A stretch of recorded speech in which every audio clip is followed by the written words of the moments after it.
What? I said, well,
Help yourself, Sign they're those when the they're time on, is. they're on here. Good evening, everyone, and welcome to the Tuesday, March 14th Select Board meeting. We are here in the gala room this evening in person. We have all 5 members, Bill and Christina here. A number of our various presenters throughout the evening or other town employees may join us remotely, depending on where they live. We kind of left it up to everyone for their safety, what they wanted to do to get here. But the meeting is being recorded by Cable Access and broadcast online as well as on TV. All right, great. So with that, we'll start with the Pledge of Allegiance. I pledge allegiance to the flag of the United States of America and to the republic for which it stands, one nation, under God, indivisible, with liberty and justice for all. All right, great. Do we have anything that came in for citizens' input? No. No? Okay. And we are sitting here in an empty room. Is there anyone on Zoom for citizens' input that is not one of the presenters for a later item?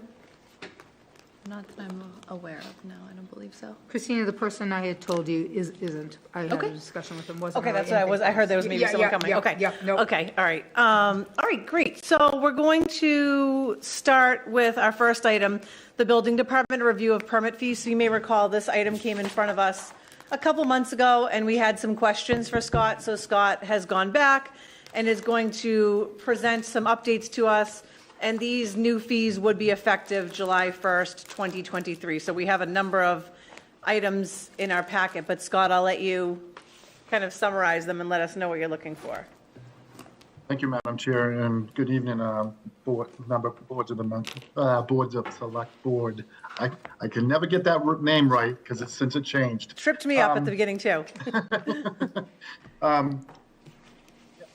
One of the goals I had when I started was to bring forth a comp on the permit fees that have not been revised for over 11 years for the town. As you mentioned, Madam Chair, I did bring it to the board. I did do a comp, and you requested more data, and I worked with the financial director, George, on this, and he did a synopsis. I'm going to apologize to him right now if I butcher it tonight, but hopefully I won't.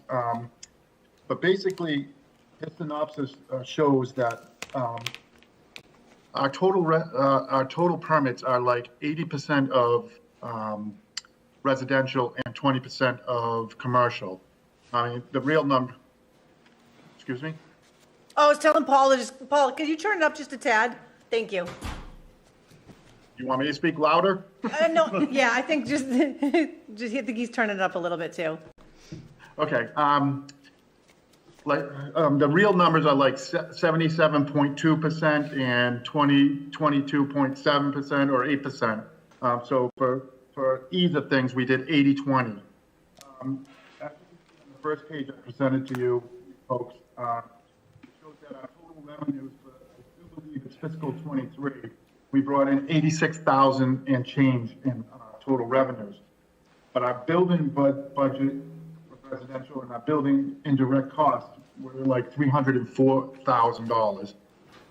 So that gives you a deficit around 250, somewhere around there. It goes away. Now on the commercial side, we've done very well, obviously, and that we brought in about 694,000, and the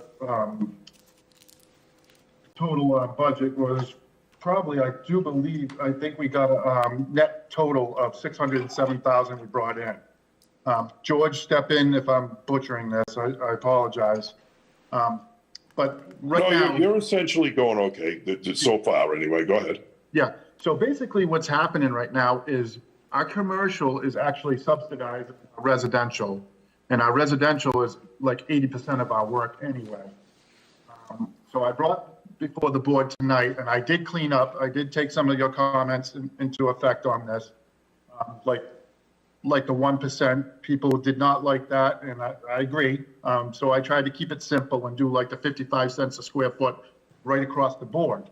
That it just makes everything easier. You can't really discriminate against the square footage. You can't lie from that, but it's all there. And basically that's what you have in front of you is what I'm proposing, just trying to cleaning up, because right now we have a new online permitting platform going before us. And today I was hit with like 8 questions and more to come on just how to navigate through our current fee schedule, because it's just complicated. So I just want to try to kind of ease it up. You folks can rate it like I proposed, or you can have it stay status quo, but I do ask if I could just clean up the language and try to make it more user friendly. I can give you an example, like currently right now, additions and alterations are like $45. The first 5,000 is $45, then it's $8 per 1,000 thereafter. That's confusing. If it was just 55 cents a square foot, it'd be so much less complicated. Excuse me, Even right across the board. Scott, can you just speak into the microphone, because you're actually, when you turn your head like that, we can't hear you. So you. Oh, I'm sorry. Yeah, I'm trying to look, talk into the screen, multitask here with the papers, so I apologize. Thank you. Where did I lose you? Well, I think that's a good summary, and we've seen this before, and they're in front of us now. I think the biggest thing is we wanted to make sure we were, charging a reasonable amount for the work that it took. Want to make sure that the comps are nowhere outside, like a real outlier, for the citizens or the businesses here to do business in town. So are there any specific questions from the board related to these fees? I'm happy with how they're cleaned up, but I didn't know if anyone had any. Well, I don't support any change, to be honest with you. So here's the thing. Seth, the first time around, Seth brought up a question. I don't care what the breakdown is. The department is not taking a loss. I mean, if there's a loss of, 250 plus, but you're bringing 607, I feel like the building department, as far as the fees go, they're there for safety in my turn. So to make sure that if I have an electrician in my house and somebody comes out afterwards, they're making sure the work was done properly. I'm not going to have a fire, a plumber, or whatever. I really don't care what they're doing in other towns, to be honest, because I did a little bit of homework. I think some of the other towns are using it as revenue because they need it as revenue. I wouldn't say we need it as revenue. I think we're nickeling and diming our residents. A lot of, I appreciate the breakdown, Scott and George. I appreciate the breakdown, but with that being said, that administration budget is already being paid from taxation. It's not broken up that way in our budget. That number's there. I understand there's a way of us saying what is actually, what Bill and his staff might have to do for a building department. So there's a way for us to push off. But most of that stuff is already paid from taxation. Okay, it's not paid directly from the income here. I just don't think this is supposed to be a moneymaker. I think this is a service we should be providing the town. I'm not expecting it to be for free, but if you look at this, we're 250, 350, 450, 550. We're really 350, 355 in the plus, not in the minus. If you combine it, it's one department. So based on, I think what Seth's question was like, well, what does it cost you to run your department? So we're bringing, and that's going to fluctuate from year to year, obviously. But right now, based on these numbers, we brought in $350,000 more than it costs to run his department. So I just don't think this should be a moneymaker for people in town that are already paying taxes. And the taxes are really what's paying his salary, the salaries of these people, not the fees. I'm guessing this money is dumping into free cash somewhere, because that's what I'm assuming. But, you know, I just don't see the need because. Is that correct though? Because while he is one person, there are many building inspectors that are not, that are part-time and all that. So I understood that a lot of these fees, plumbing, electrical, other ones are, you know, paying, they're not on a salary like Scott is. Well, the thing is, he's showing us what the numbers were. So they made $350,000 last year with that, with paying everybody out. I just use that as an example because that administrator, that's Bill's number, that 547. You know, finance, I mean, these are their numbers and then they're breaking it down to smaller amounts that would be for him. But those big numbers are in the budget and they're already being paid from taxation. As well as the pensions, the workman's comp, the insurances, those are already being paid.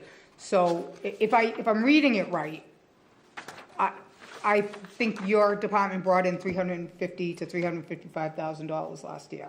So there isn't a loss, and that's on the existing. I just don't think there's any reason to raise them. On the opposite side though of kind of what you say, if there is a place to make up for it that is in the market and is in line with what other towns and what contractors they're seeing elsewhere, you know, I guess I kind of see it the opposite way of why not offset, you know, some of those other things with what brings us in line. We haven't looked at these in 11 years. You know, we've had a lot of turnover.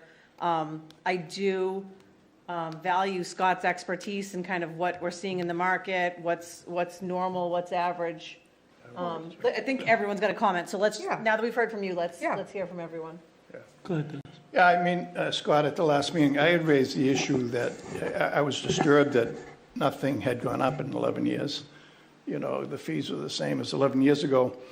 And I was really concerned with the residents getting a real hit on a percentage basis, you know, as you try to bring it into the market. As I've looked at this more and had more time to look at it, the actual dollar increase is not that significant. You know, so I think you addressed, you know, my concern. The dollar increase is not that considerable, even if the percentage increase might be. And I think you brought us into line with the other towns that are here, and you really haven't, in my view, you know, tried to make it an excessive profit. You know, and I think that issue was raised. Seth raised that issue as well. Wanted to make sure that we're covering our costs at a minimum. Doug? Yeah, and I'm going to piggyback off of Dennis a little bit. I agree with what he just said. I feel comfortable with the research that you did. But also, as you mentioned a little bit earlier, the simplicity of the process now, or the one you're proposing, versus the old one, which is kind of confusing and not very accurate. I like the simplicity of it.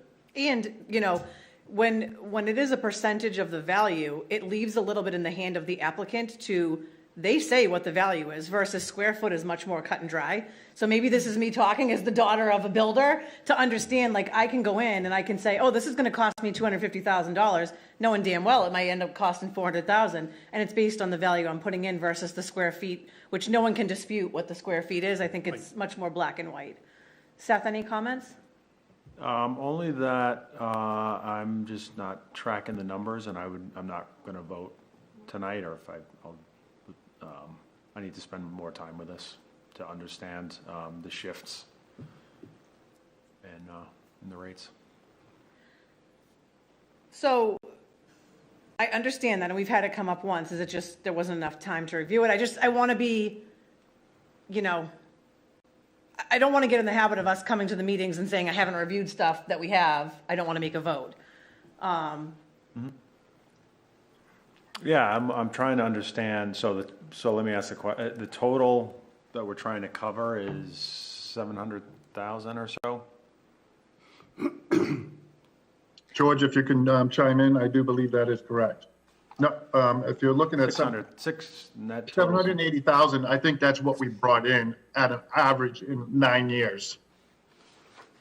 Yeah, what we did is we took the numbers that you brought in as the building department, okay, not the plumbing and the gas or anything else, just simply the building. If you look at it over the past, it looks like 9 years there that we have on there. The first year was 671. 1 year you took in 1,087,000. They average out the amount of money that we're bringing in. The building department is bringing in an average of $780,000 annually. That 780,000 is essentially 11% of it is the residential, and 89% of it, according to Scott's figures, is the commercial. So the commercial, yes, is covering a larger portion. You're getting a lot more from the commercial money-wise than you are the residential. However, on the opposite side, he's spending more like 80% of his time on the residential, and the residential is nowhere near bringing in the amount of money that is needed to cover those types of activities during the course of the year. Yeah, and I guess I'd look at it too, like when we look at the town clerk's fees or the Board of Health fees, I don't know that we've ever taken an eye to, what does this cost and are we covering it exactly? It's more been about, what's the right amount, what feels right, where have we been historically, what are other communities doing? So, for me, I'm not personally as worried about tying it directly. I think it should be reasonable, but I'm not feeling like we have to tie it specifically. Are there any other? Tying it directly to what? Like, I'm not worried about, like, it costs us this, so the permits have to equal this. So I'm not as concerned with tying a permit fee to what it costs to cover that permit fee. Just like when the town clerk's issuing dog licenses, we're not looking at, what does it cost, the town clerk to do it and to print them and to have, I think we're kind of looking at these a little bit different than some of the other fees. So I would like to move forward with this and kind of put this one to bed. Today, I think we've talked about it a lot. We talked about it for a few minutes a couple months ago and another few minutes here, but you spent time offline working through this and understanding, like, what does 2023 look like in terms of revenue? What is 2024? What's in the plan? What do these rates do to 2024? So I'm just trying to understand it before. Are you worried that we don't have enough to cover it? I'm not worried. I just want to see that we're covering the cost of the service appropriately, and then, we can move on. And if the rates are approximately based on what it costs to provide the service, that's reasonable. It's just hard for me to tell. Yeah, well, based on. Madam Chair, if I may, Yes. I'm going to address Stephanie's 350,000. That was most of the North End Zone project right now, and that was a huge permit fee. We brought in almost over $1 million in those renovations, and that's not always going to be there. Now to address Seth, I'm always looking at these permit fees as we go on. I try to do like an audit every 3 years on them, just to make sure that we're comparable to other towns and we're not losing money. So I tend to, it's one of my pet peeves or one of my objectives to sit there and always keep an eye on the fees and make sure that we are running smoothly and we're not losing money. All right, thanks, Scott. Yeah, we're not locked into these for any amount of time. If we wanted to look at them next year, 24 months, if we felt like we're out of whack, I think there's nothing prohibiting us from doing that. Yeah, well, I don't know, maybe I'd feel more comfortable, based on what Scott said, maybe I'd feel more comfortable looking at it next year to raise if it looked like, I don't want the department to not be bringing in enough to support itself, so, basically, like I said, the residents are paying most of what goes on in that department through taxation, based on the breakdowns. So I just think right now with the way the economy is, like, why are we gonna put more on the residents whose tax money is already paying this stuff, paying salaries, I don't want them to lose money. But with that being said, as far as other towns, like I already said it, there are some towns that don't, we have a stadium that brings in millions of dollars, okay? So some of the other towns may not have a revenue stream like that, and they have to, to bring revenues in, maybe they have to hit stuff like this. You know, I mean, just because the other towns are doing it isn't for me. Yeah, I don't think anywhere that I mean, Scott, you chime in. I don't think there's any community anywhere that it would be reasonable to not charge a building permit fee. I just wouldn't. Yeah, I prefer that they do. I prefer the people that use the service pay for it, Yeah. rather than spread it across the community. So, but to your point, Stephanie, let me ask, you said that taxes cover the bulk of the department? Is that what you said? Well, if you, with the breakdown that Scott gave us, or George broke for him, like, you know, so these are the numbers we see in the budget. And then the allocated would be, you know, the little bits that would go to Scott's budget, building department. Yeah. But these numbers are already covered under taxation. So that means they're covered under taxation here as well, as a piece of the puzzle. Scott's shaking his head. I think we should let him address. Okay. No, if George could add into that, but I can just elaborate. The numbers that you're looking on the right-hand side, those are like 1/3 of 1% of the town budget that the building department does have to, that does support. Most of our salaries and stuff like that is done by permit fees. There are lean times when you have to sit there and go into the general fund and pay for it, our salaries. But however, we've been doing fairly well with the way we've been going. Like I said, go ahead, George.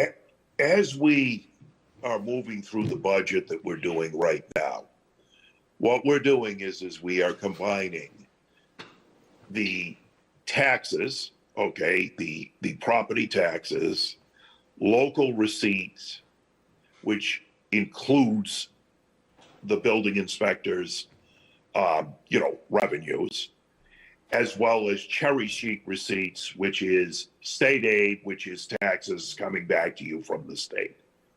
All three of those numbers are put together to create an entire budget, which funds everything from the building department to the finance department, to the veterans department, to whatever, police, fire, highway, etc. All of those numbers go into your budget. Therefore, the amounts that Scott is looking for is a component of the budget that we are currently working on, or currently have worked on in the past.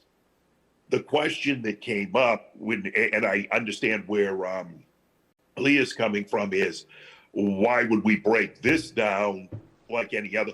We were requested to do so by you folks the last time so you could get an idea of where everything is.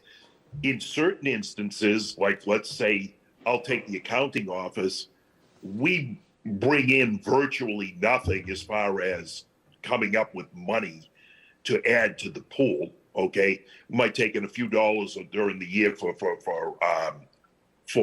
copy expenses and things like that, but we bring in nothing.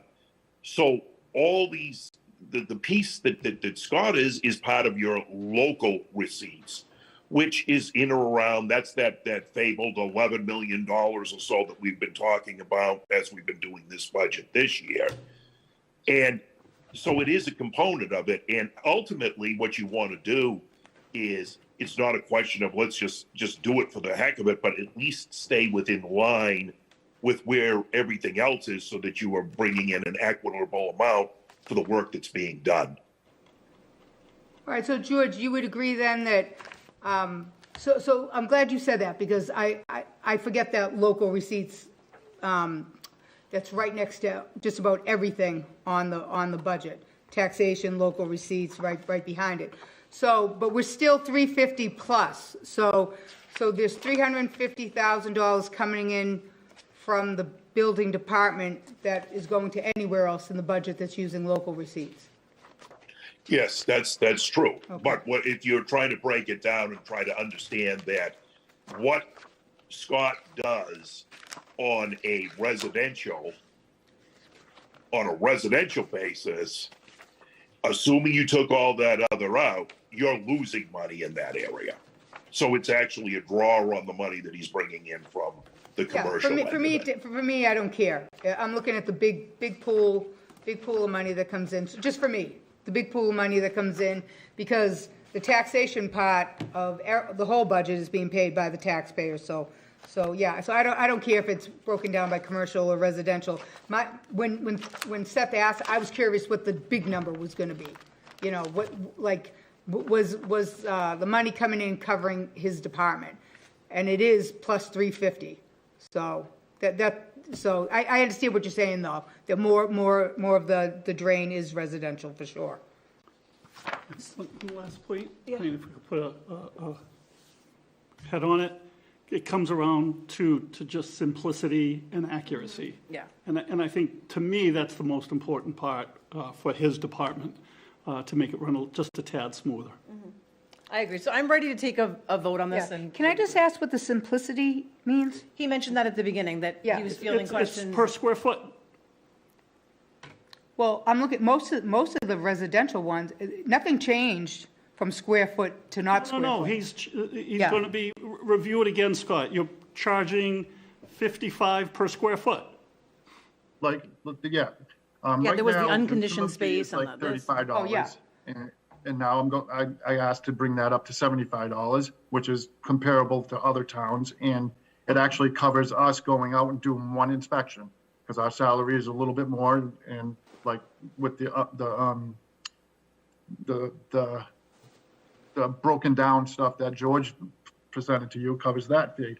But like in all additions, alterations, and renovations, we have to figure out like what the total cost is. Like right now, if it's like $245,000 to do this house, you take $5,000 off of that, and then you have to times the 24, times 8, plus the 45, and it just gets complicated with our online system. So I broke it down to square footage.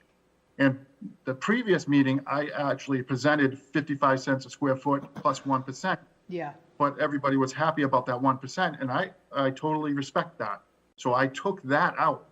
So I'm just trying to simplify this the best we can and still cover the expenses of the building department. So under the old one, if you had a renovation, like the example I used, let's say you said your kitchen cost 200,000, but it really cost 400,000. Yeah. There's even a little bit of gray and inaccuracy that I see in the dollar amount versus the square foot. Oh, no, I like, that's, I think, the one that we said, like, you and I could do the same exact renovation. I could use marble, you could use And that's the old one, Maloney, whereas the yeah. proposed one just Yeah. goes by square footage. I think Yeah. it's much cleaner. So I Oh, think that part of it, but everything else just goes up. There's the ones that, like, the ones that had square footage and stuff, if you look at current, are still square footage. The ones that were just dollar figures are, you know what I mean? So Well, no, that's why I because wasn't sure what new you meant by it. construction had different Yeah. rates Yeah. for finished versus unfinished, which is, this is just square foot. So Yeah. we are way behind, and I know it's an important discussion, but I'm ready to move forward to a vote on this one. Are we good to move forward? And I understand if not everyone supports it, we can always bring it back. Are we, Yes, move the question. okay. All right, so Dennis, We have the vote. yeah.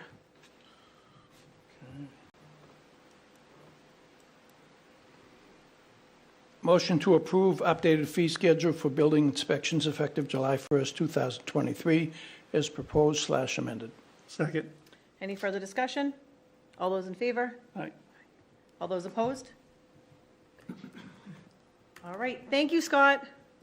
Thank you. Have a good night. Everybody stay safe. You too. All right, great. And I think I saw Jake and Joe's up next. We do have a public hearing, so we're getting everyone on. We'll have Dennis read the public hearing notice for the alteration of premises for Jake and Joe's. And I think I saw a familiar face from one of our recent meetings with Jake and Joe's as well, so go ahead and Okay, read very that. good.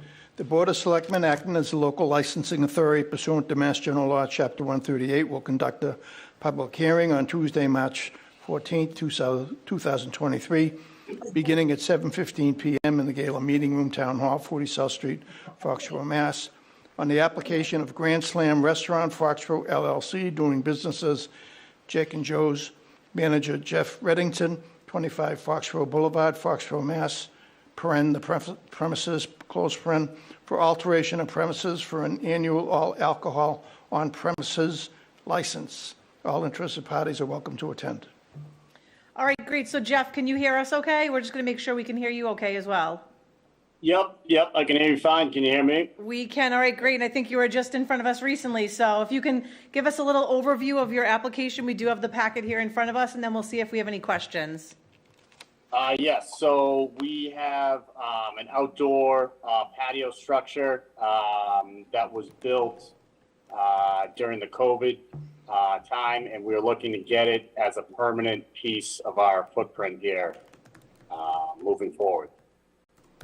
All right, great. I'm familiar with the patio. It faces kind of towards Starbucks, if I'm thinking correctly, right? So I think we've probably all Yep. seen it.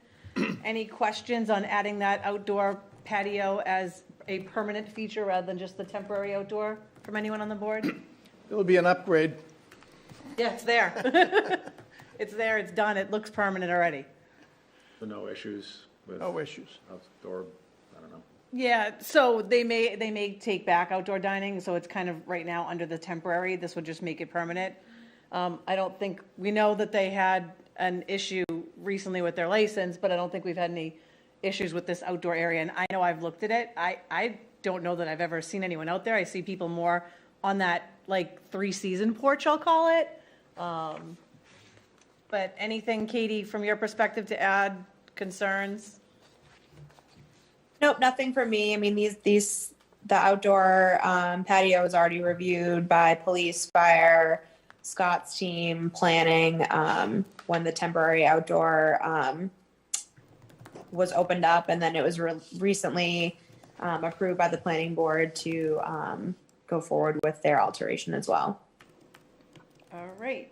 And there's no one here from the public, so I don't think that we have any public content. Anything else before we move to a motion on this one? No, that's just what I wanted to hear, what Katie just. Okay, mentioned, so. all right, perfect. Great. All right, great. So I think we're going to move to close the public hearing, and then we have a motion for the alteration of premises. Okay, motion to approve the alteration of No, no. Okay, move to close the public hearing. Second. All those in favor? Aye. Motion to approve the alteration of premises for an annual all-alcohol on-premises license application for Grand Slam Restaurant Concepts Foxborough LLC, doing business as Jake and Joe's. Second. Any further discussion? All those in favor? Aye. Aye. All right, thanks, Jeff. You're welcome. Thank you. Have a good one. Take care. You too.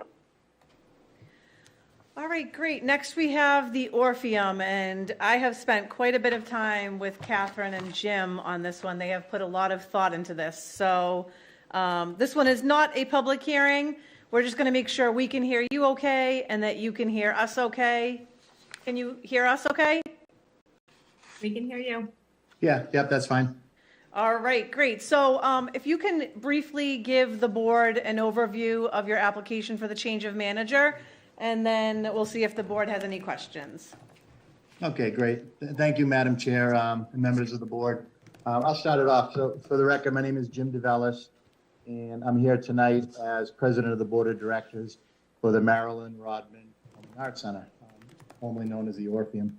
And we are requesting a change of alcohol managers. The MRPAC, it's a 501c3 nonprofit, and it's run by a board of directors, all volunteers. Some of them are on the hearing tonight, or the meeting tonight, and I'll just briefly introduce the managers. The board of directors. So Rachel Calabrese, she's the vice president. Jared Craig is the assistant vice president. Paul Beck is the clerk. Eve Keddy and Sue Dring are treasurer and co-treasurer. And the other board members are Jim Slattery, Bevy Lord, Kevin Powers, Frank Reynolds, John Turner, Marianne Finney, and Scott O'Donnell and Tiffany Elliott. So collectively, we run the theater and are responsible for the application. Bob Seitman, who's on here, has been with us from day one. He's the director of finance and operations and the technical director, in case there's any questions tonight. I'll be introducing Catherine Miller in a minute, who's our executive director since 2020. And she's the focus of the application to be manager. For the board members that were here, and we can recall back in 2019, Rob Canfield came in with us as the applicant, as the beer and wine manager, and it was granted. So 5 years ago, Rob Canfield became the manager. And for the past 5 years, we've had zero problems, zero complaints, and zero violations, and that's something we're very proud of. If it's okay with the board, and briefly, I'd like to give some highlights since 2019, the last time that we were in front of you. During COVID 2020, we closed as mandated by the state. Now, at a time when most small venues like our theater didn't make it, we stepped it up a little bit when we closed. We hired Catherine in 2020 when the other theaters were laying off. With Catherine's hard work, as well as the other board members and the staff and a lot of community volunteers, we came out stronger during that time by improving the building. If you've been in it years ago, we joke that anytime that there's an event and it's raining, we're moving the rubber bands and tarps so it doesn't fall on any of the 386 seats that we have in there. So over the last couple of years, we put a brand new roof on the theater, brand new heating system, new air conditioning system, new performance lighting, brand new state-of-the-art sound system. We upgraded all of our fire suppression, protection, and alarm systems. We upgraded the upper lobby, so now we can have smaller venues for the community, which they seem to enjoy. We painted the entire inside of the seating area for the theater. We upgraded the entire stage on the top and in the front. And we just got finished applying for a grant to paint the outside of the building, all new doors, trim, and upgrade the plaza to hopefully have seating, handicapped accessibility, and railings for safety. So we're finding out in May if we get that grant. These improvements were very, very expensive, and I say that not to brag about it, but as a statement of gratitude. We got these grants because the community stepped up on our behalf. A lot of these grants were 50-50. We'd get $1, but we had to raise $1.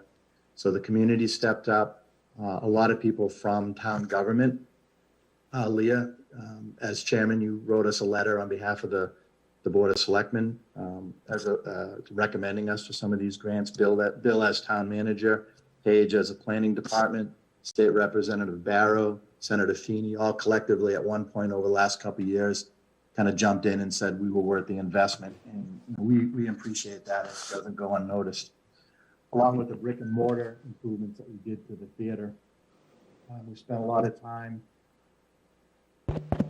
trying to get a goal of generational involvement so it's sustainable over time. So we're not month to month. We can step aside and grow a little bit. We created youth programs where we're getting young students involved and subsidizing those that can't afford to participate in the arts. You see us opening our doors for a lot of the town and community events. We put in congratulation signs to raise the spirits when people need it in town. 2022, we had over 100 events, 10,000 patrons come through the door.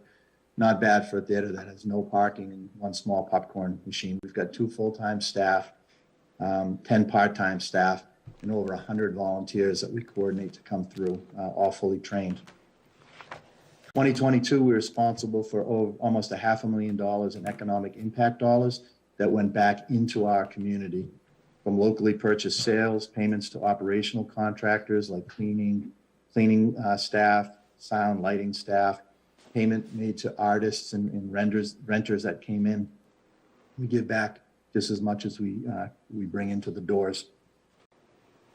This license that we're in front of you tonight allows us to exist. It allows us to bring in national entertainment venues, which you're starting to see now, and it allows us to grow.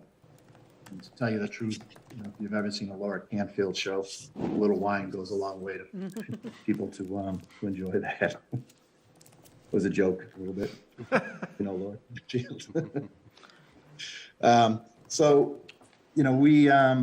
We spent a lot of time coordinating, training the people, and making it a safe environment because we know the importance of this license. So at this time, I'll kind of go offline a little bit. I'm going to introduce you to Catherine, and she's the one that's on the application. She's been there, like I said, for going on 3 years now. and knows the ins and outs of the operation. So I'll hand it over to Catherine.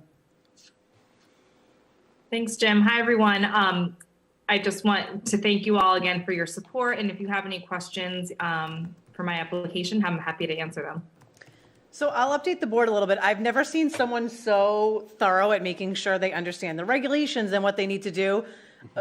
Besides, Catherine is very thorough, and she really wanted to understand everything. I did have a meeting with her and Jim to make sure she understood the responsibility she was taking, the tips training, kind of everything. I think she may have known some of the town regulations even better than me. So I can say, based on, even just going to the theater last Friday night, stopping in Thursday when they weren't even open to buy tickets for a show, I'm really comfortable having Catherine on the license because she is the person that's there kind of the most full-time, not just a volunteer, and it's a big job. So I have full confidence that she understands and will take this very seriously to help the theater continue to survive.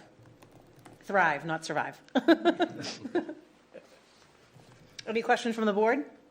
I just say, just from a point, what you said is actually very significant, because at one time they were just trying to survive. Right. Now they are truly thriving, which is Right. amazing to me. And I have to congratulate you all, Jim, Catherine, everybody at the theater has done a tremendous job of making that such a success. So I just want to see it continue to thrive. I mean, it's I can't believe how far it's come. Believe it or not, it's really come a long, long way. So Yeah, and I think we have to plug too.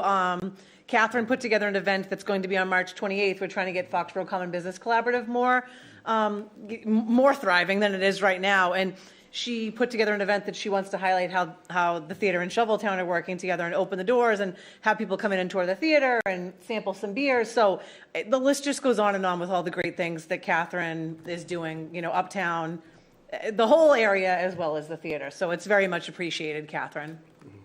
I got a little teary-eyed on Friday night at the sold-out show, seeing that wonder. It's really is amazing. So thank you. Thank you. We enjoy doing it, and it's great for us too to see the community enjoying it. And I will just, hammer home the point that safety is always the most important thing for our patrons. It's safety first and then enjoyment. So we look forward to continuing to do that. All right. So I think with that, we're ready for a vote.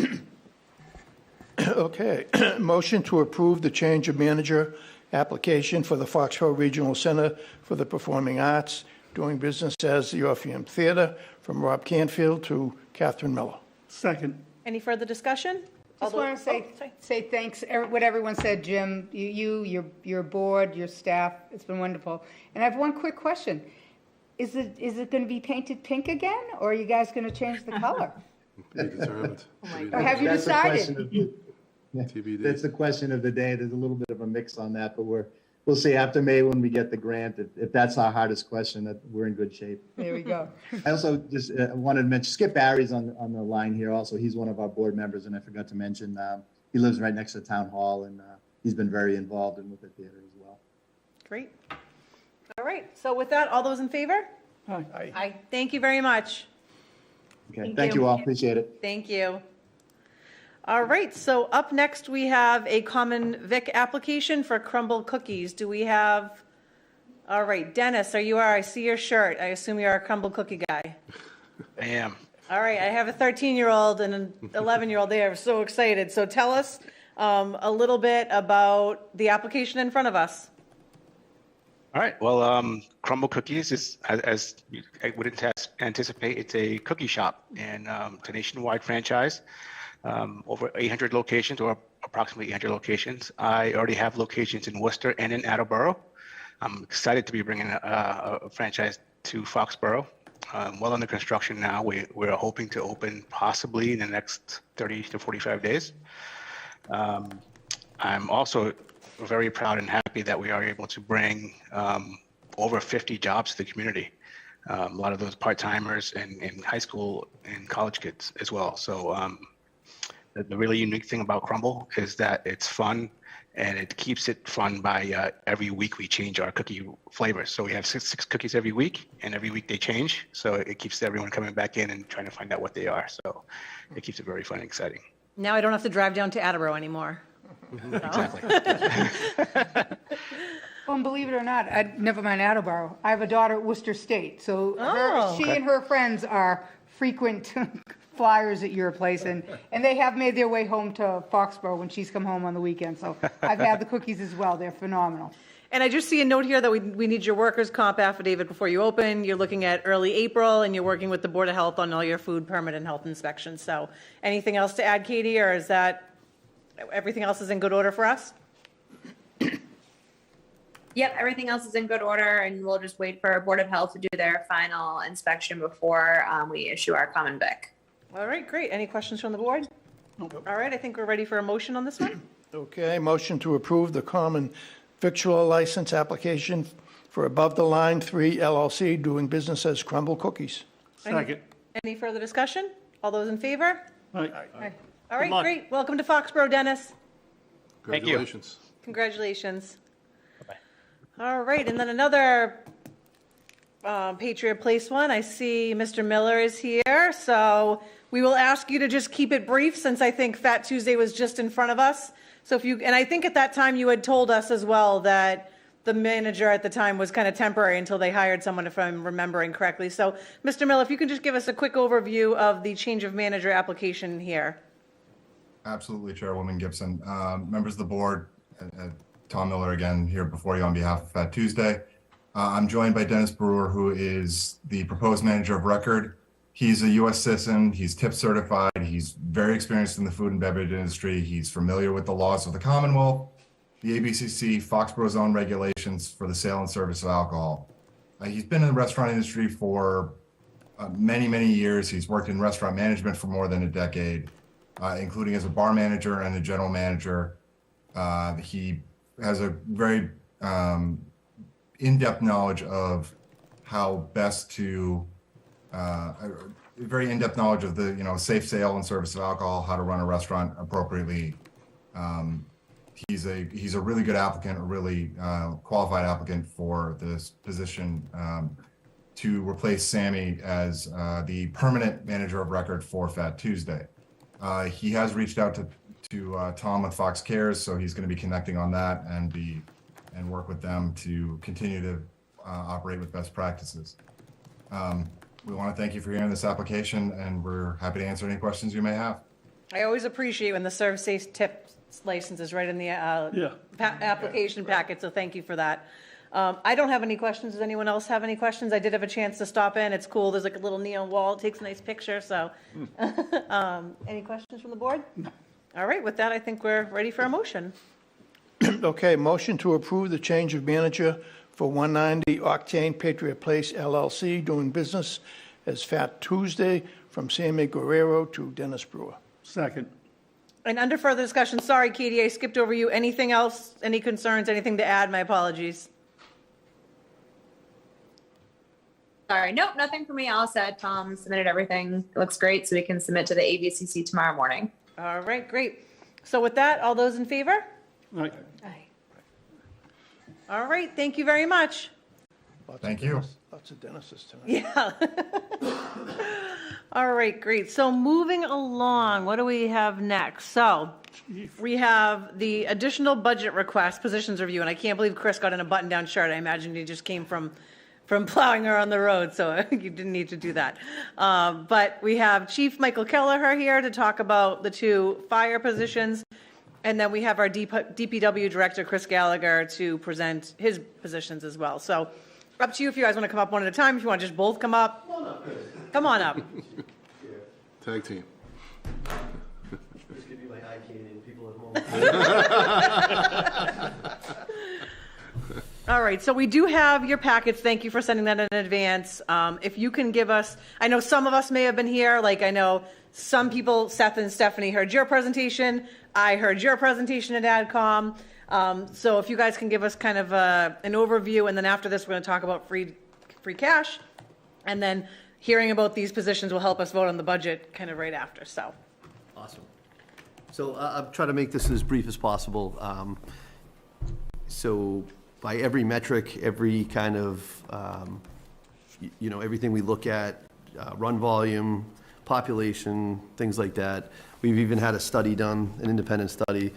They recommend that we are understaffed. We are lean. So I'm going to take you through a quick presentation. We'll look at some numbers and things like that. Any questions you have, but you know, I won't repeat everything that Chief Grace mentioned the other night. We're suffering from a lot of the same things they suffer from, you know, lean staffing, forced overtime, things like that. So, you know, a lot of those things that he's dealing with in his organization are so.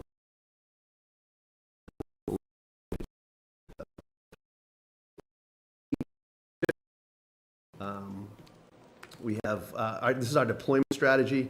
So we have a basically staff, a fire engine that has one captain, one firefighter on it. We have a ladder truck that we have one lieutenant, one firefighter on it. We have a primary ambulance and then a secondary ambulance that also staffs the secondary fire engine. So those people cross-staff both trucks. So last year, our primary fire engine did 2,400 calls. Our ladder truck did 856 calls. Our primary ambulance did 2,300 calls roughly. And then between the second fire engine and second ambulance, they did those two trucks combined did 1,054 calls. So when you look at that, that's kind of how the workload is distributed. Last year, we started, the people on the ladder truck started staffing a second ambulance, which, I'm sorry, a third ambulance, which did another 250 calls, bringing, you know, those two people assigned to that, you know, respond to over 1,100 calls for the year. So they switch between those vehicles, is Yeah. what you're saying? Okay. So they bounce back and forth. So one of the challenges with this deployment model is, as you can see, now we're staffing 3 ambulances. So those three people, those 3 pieces with each of our firefighters, so those are firefighters and paramedics, they kind of dual role. Once they're gone, you know. Today, we had an ambulance at Newton Wells, we had an ambulance in Boston, and we had an ambulance in Brockton. So, I mean, they're way, way out. So, you know, that leaves 2 people, sometimes 1 person, back to cover the station. The other problem is there's no fat here. So if we have somebody that's out on, so we cover all vacation, holiday, and personal leave. That's in the budget. So we know that what that number is. That was something we did a number of years ago. That's in the union contract, so that gives them a baseline staffing. But if someone calls out sick, if someone, you know, gets injured in line of duty, we have to pick one of those trucks doesn't go out because we don't have the extra staffing. So it's very lean. And as you can tell, 2 people on each piece, that's not optimal. Additionally, we had to call in an additional ambulance 80 times over and above what we did as far as call volume. So it's just. So that's another town had to come in and help us because we were too tied up. Yep. Yeah. So basically, we're at capacity. I mean, that's kind of the message here. We're at capacity. You know, there's not much more we can do as far as what we provide for service. No other town around us really provides an ambulance. Our call volume has exploded, you know, so I don't, you know, I don't have, there's not like one anomaly. I mean, it's busy. We have the highways, you know, there's a lot of motor vehicle accidents. We deal with Patriot Place, you know, during the day, it's a medical community. At night, it's a bar and restaurant scene. That keeps us busy 16 hours a day when they're open. So from the time, you know, there's people up there for different reasons, and those reasons kind of overlap with our service delivery. We have 10 hotels that, you know, the hotels are very busy, you know, brings people from all over, and we end up at the hotels a lot, and, you know, so when we look at things like the Walnut Street project, that's going to send us over the edge. We can't keep growing and not grow with the community. So that's kind of, you know, one of the issues we're having. As we're growing and we want to build more, we need to be able to upstaff to provide those services. So again, when we benchmark ourselves against other communities, again, I talk a lot about the Semrec communities. You know, the selectmen at the time, everybody agreed that those communities were very similar to Foxborough. We have similar call volumes, things like that. So that's why the split with Semrec is the way it is, because we agreed we're very similar. When you look at the budget, the number of firefighters per shift, and then the call volume, Foxborough has the lowest number of firefighters per shift, but we have one of the highest call volumes. Really, we're neck and neck with Easton as far as call volume, who has another like 10,000 people in their population. Population and call volume are 2 different things. Population isn't really reflective of how busy we are. So you can see, you know, we ended last year with 4,126 calls. What's nice about this view here is this is apples to apples. This is 911 calls, fire alarms. These are emergency responses. So there's no fluff. There's no, you know, we don't call 2 calls for 1. You know, that's the number, and everybody's measuring the same. So we're all applying the same data collection. So it's a very clear picture of what we're doing. And then I wanted to just kind of look around. So if you look at a town like Seekonk and a town like Westwood, very different, very different demographically, socioeconomically. And you look at the population, they both have less of a population than Foxborough, and they both have more staffing than Foxborough. Westwood 10 a shift, you see Concord 9 a shift. So again, that's just another indicator that we're lagging as far as staffing. So we've had about a 29% increase in call volume since 2020. So this is just another important piece of it. So not only are we experiencing high call volume, one of the mitigating factors is our utilization. Our utilization's gone way up because over the years, through hospitals closing and then, a couple of disasters, Brockton Hospital and most recently in Norwood Hospital flooding out. No, I was just this is one of the things really caught my eye. So who's doing your medical control nowadays with all these hospitals offline?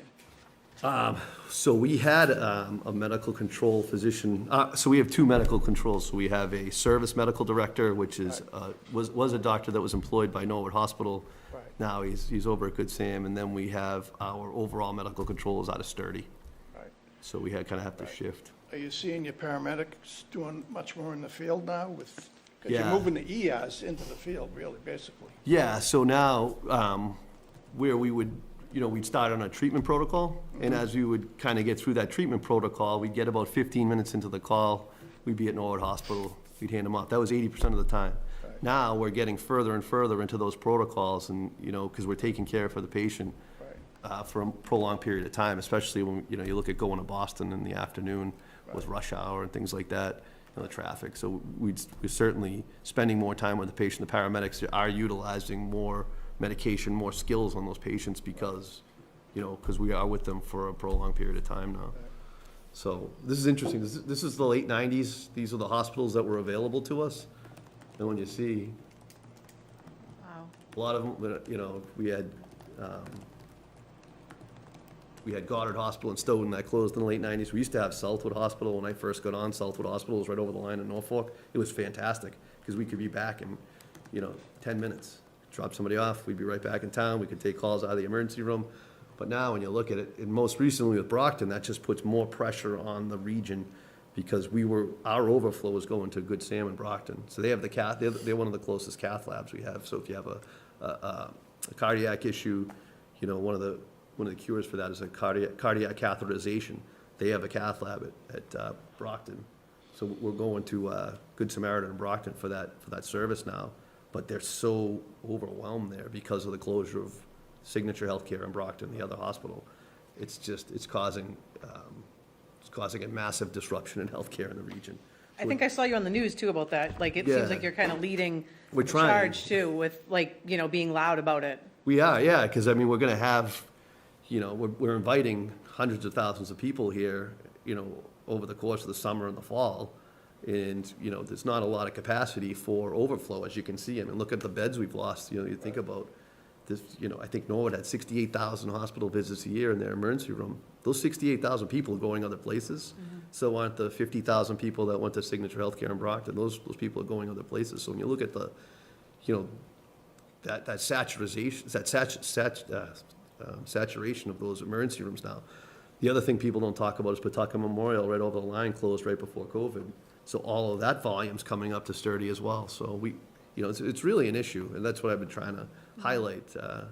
We're receiving kind of a lukewarm response from the state as far as help, but we keep beating that drum. And you're almost losing Good Samaritan as well, basically. They told us not to go to Good Samaritan Yeah, unless it's because I'm from Stoughton, Good Samaritan's right there. So, Yeah, so the state came down, the emergency. That's what I heard, people telling me that they're just like, no, you have to go somewhere else. We just don't, the emergency rooms are full. They just can't take anybody there. So Right. you're almost, they're open, but you've pretty much lost them. Yeah, So not only are we experiencing that exploding call volume, but now this issue is just compounding it. So and it's something that it's not gonna be fixed. Brockton Hospital, they're saying a lot of the same things that they said about Norwood. We're gonna have it open in 90 days, all this other, none of that ever materialized. I mean, if you look at Norwood now, it's a vacant parking lot. There's a bulldozer that just pushes dirt from one end of the lot to the other. I don't see a lot of building. Are they saying 3 years? Is that I don't even know. I think it would cost to put up a house or a building. I can't even imagine a hospital. Yeah, and you think of all the regulations. start. you know. Yeah. I think the only thing that's more regulated than a hospital is a nuclear power plant, so if you think of the bureaucracy, that the hoops they're gonna have to jump through to build that hospital, it's probably, I'd be lucky to see it by the end of my career, so. And I've said is whatever we can do as a board to help, with our state leaders or, just let us know how we can help, because it's a concerning problem as a resident and, as a board. I think both, it's concerning. Yeah, what concerns me is, like we said, we're at capacity, so any anomaly, like a bus accident or something, some tragedy, something that produces more casualties is gonna cause an issue in the healthcare system, so. Well, kind of where the rubber hits the road, I was reading, is your run times. Right. And you're getting up over 8 minutes, and that gets pretty serious for area residents, that's life or death sometimes, that Right. 2-minute differential, so, Absolutely, in terms of the staffing, that really caught my eye. so. And you had asked last time, Lee, about, alternative funding sources and grants and things like that, and I think we've been very successful and we're pretty aggressive in our pursuit of alternative funding sources. I think our grant success, we probably took the largest capital purchase that the town would have to make as far as vehicles and equipment with a federal grant for our ladder truck. That's about $1 million. That's about $1 million in 2019 money. I don't know what it is today, but it's pretty significant. It's not $1 million anymore. So we've been very lucky as far as federal grants. The apparatus maintenance program has been very successful, gotten some attention statewide. Other people are copying that model. We were able to generate $100,000 in public health revenue just by delivering vaccines, doing COVID testing and things like that. I think a great example of that is the Community Emergency Response Social Worker Program. We sacrificed an existing FTE, an administrative staff member, to pivot and, recognizing that need and sacrificing on the administrative end, picking up on the, Community Emergency Response Social Worker, because, we felt it was that important. So all the peripherals were either paid for by grants or laptop computer, equipment, software, things like that.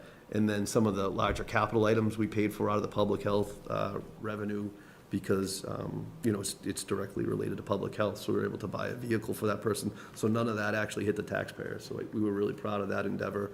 It's a little extra work for us in the fire department because of the administrative gap, but we were able to make that up and really provide what we feel is a necessary service, to citizens. The other good news is that we got a 40% increase in Medicaid funding right before Secretary Sutter's left office. So a lot of our stuff is funded out of ambulance receipts, positions. Some of our budget is funded out of ambulance receipts. So that increase will help. The Medicaid funding is our lowest here. So I think that was about it. If there's any questions. Chief, does this get us to nine per shift, 9 heads, or?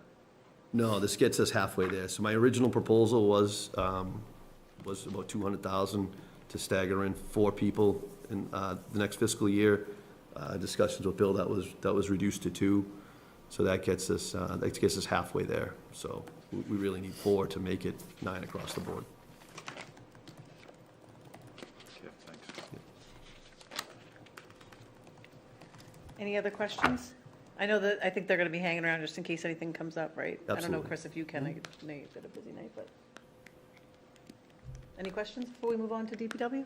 Okay. We only have 2 slides.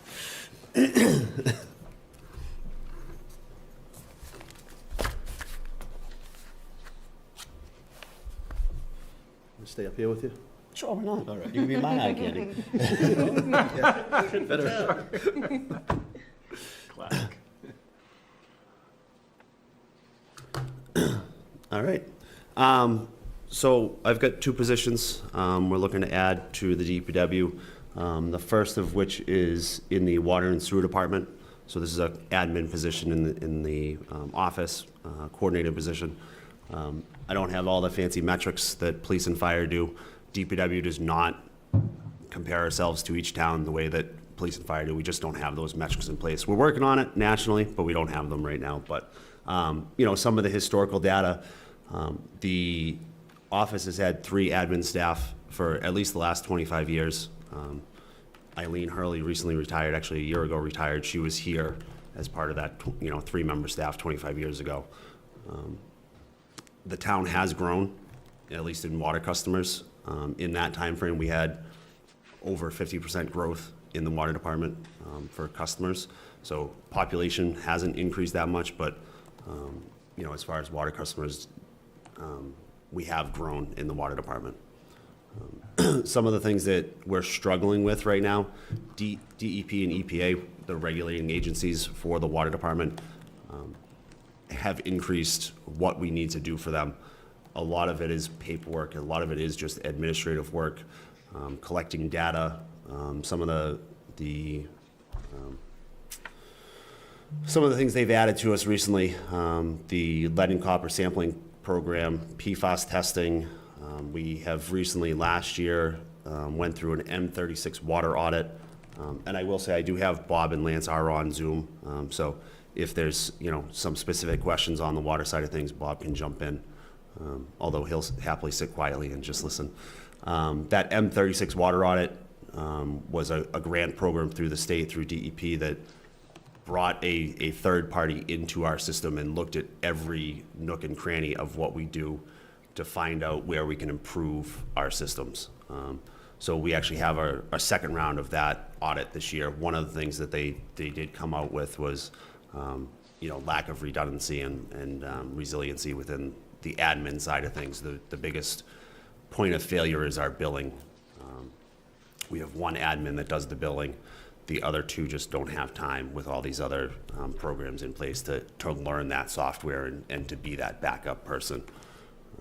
So we have a large meter program. Historically, we had just let plumbers decide what size meter was needed for every building that was getting a water meter in town.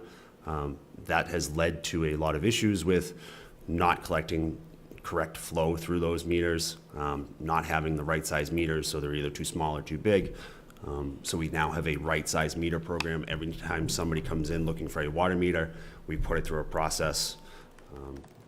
So that's reaching out. We actually have a third party. We have a vendor that does that for us. So it's following that paperwork all the way through. Our asset management, we now have 3 green sand filter treatment plants in the system over the last 12 years. Every part in those treatment plants is supposed to be accounted for. Every pump, every motor, every filter, every component is supposed to be on an asset management program. And again, the staff that we have just has not had the time to go through and do that, put that paperwork together and actually put a plan together for that. One of the biggest things recently is our unaccounted for water and leak detection. Great story after probably 4 or 5 years of having not great unaccounted for water. We found a major leak actually at the old laundry building. We were losing roughly 750,000 gallons a day of water into that building. We produce about 2 million gallons a day. So we were losing 40% of our water, what we were pumping out of the ground in the basement of that building. It was then just going under the railroad tracks into the Neponset River. So that was, we have been doing that. But again, it's just one of those extra programs that we need to do, and there's a reason to do it. The system's old, and those leaks are there, and we just need to be, working through the system to find those leaks. What's happened over the last few years is that the staff that we have has been focusing on what's required by DEP and EPA, and a lot of the local stuff that our water and sewer commissioners are requesting us to do has kind of fallen off. One of the biggest things that we started a couple of years ago was our collections. So we used to just, if somebody didn't pay their bill, once a year, it just went out to lien once it hit above a certain dollar amount. A few years back, we actually had started a collections program locally within the department.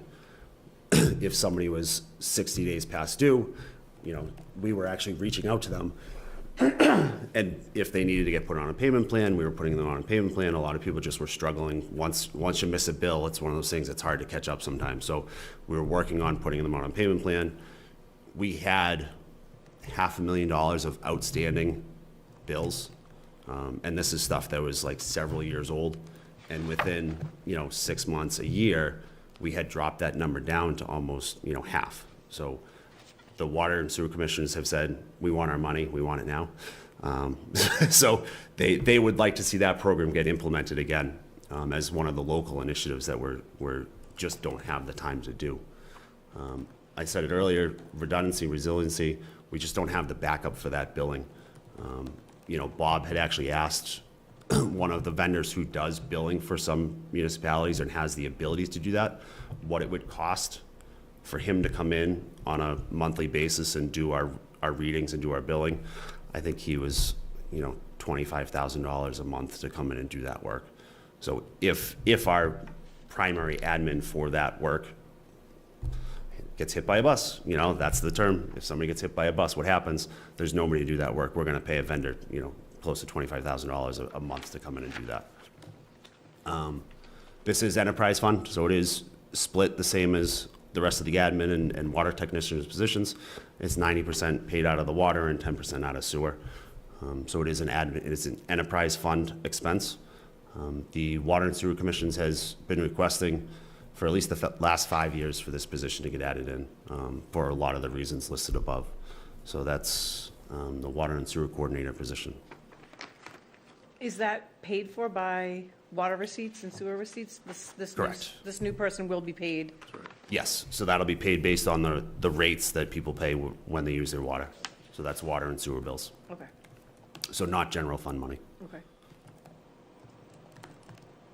And this was a position that I actually recommended to the board for consideration in the budget just before COVID hit.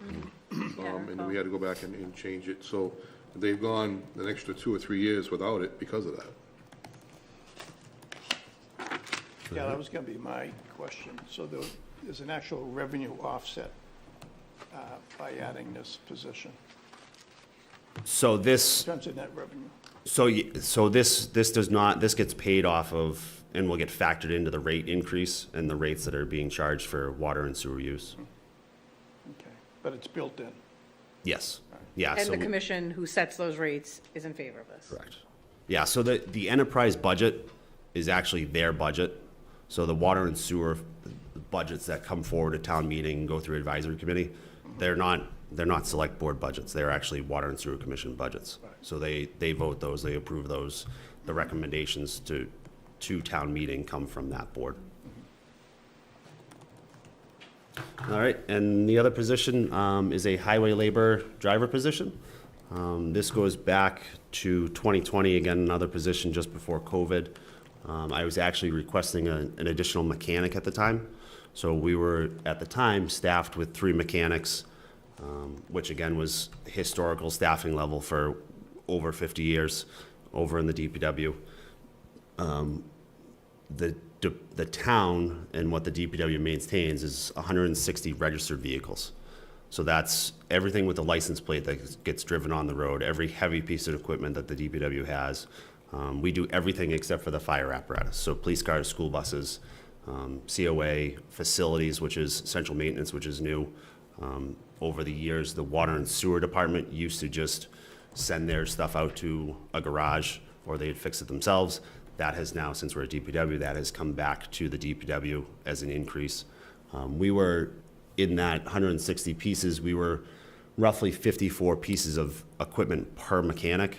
That is one stat I do have is the industry standard is roughly 35 to 40 pieces per mechanic. And unfortunately what was happening was school buses are a priority, police cars are a priority. The DPW stuff was kind of last on the list. So, any storms were coming up, we had to go through and make sure everything was ready to go. We were falling behind on our own equipment while we were maintaining those other priorities. I hate to say it, but the police department has added quite a few vehicles over the years, a lot of detail vehicles that are, important to have out on the roads when we're doing construction and But there has been growth in that over the years, in that, last 20 years. So what we had done during COVID was we had an employee leave from the highway department. We had a laborer leave. Working with Bill and my staff, we realized that the need was really over in the mechanic's garage at that time. During COVID, things had kind of slowed down a little bit on the streets. We didn't have as much money coming in for road construction. So the highway crew kind of pulled back a little bit on their end, and actually the supervisor was willing to give up that position on the short term and relocate that funding and that position to the mechanic. So back in 2021, we had actually relocated or reallocated that funding, hired a fourth mechanic, got that staffing level where it should be. I'm now back looking to backfill that highway position that was dropped off of that division budget.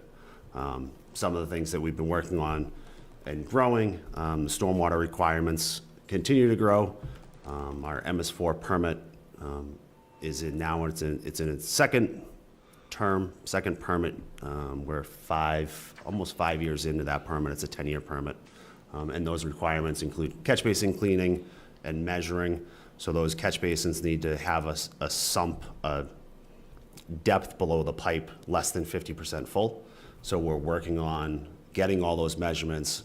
We go out every year, try to clean them all, and work on the catch basin cleaning program. We're doing drainage reconstruction. That's always been one of those unfunded utilities. There's no water or sewer enterprise money to do drainage work, so a lot of it we're doing in-house. When it breaks, when there's a hole in the road, we'll go dig a pipe up. We're kind of struggling a little bit with that based on just being down a person in that. Street sweeping is another thing. We have to do that twice a year.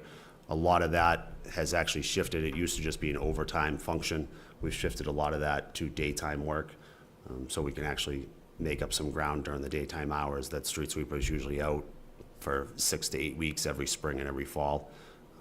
So it just adds a body to be able to do that during the daytime and continue with some of the other work tasks we're doing. Again, roadway maintenance, as this is a highway position, we're going to be, looking to do crack filling on the roads, pothole patching. We have sidewalk repairs and ADA transition plan that we're working through. And then, as we're dealing with tonight, snow removal. So this is a position we're really looking to backfill from 2 years ago when we reallocated that funding over the equipment maintenance division.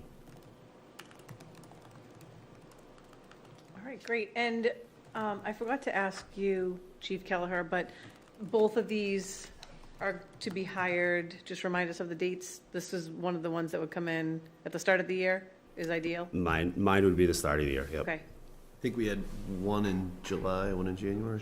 Right. One in January, yeah. And we split them. Okay. All right. Any questions? Chris, the water and sewer position, is this just to get you guys to have that backup person for billing? We're not gonna see monthly bills if this person comes in, by any chance? At the moment, there's been no direction to go monthly billing. Okay. We have changed, or are in process of changing, our reading software, which will make it easier to collect readings on a monthly basis. That is important for us to get those readings. The unaccounted for water is one of those things that's important for us to get. The way that the billing is staggered right now, we don't have a simple way, really we don't have a way to know what we build, what we pumped out of the ground and what we build on a monthly basis. Okay. We So, have some yeah, I very, feel like- very delicate math that we do to go through what we bill versus pump on an annual basis. But we do stagger because it's a quarterly billing system. We don't read every meter every quarter. It's staggered. Yeah, that makes sense.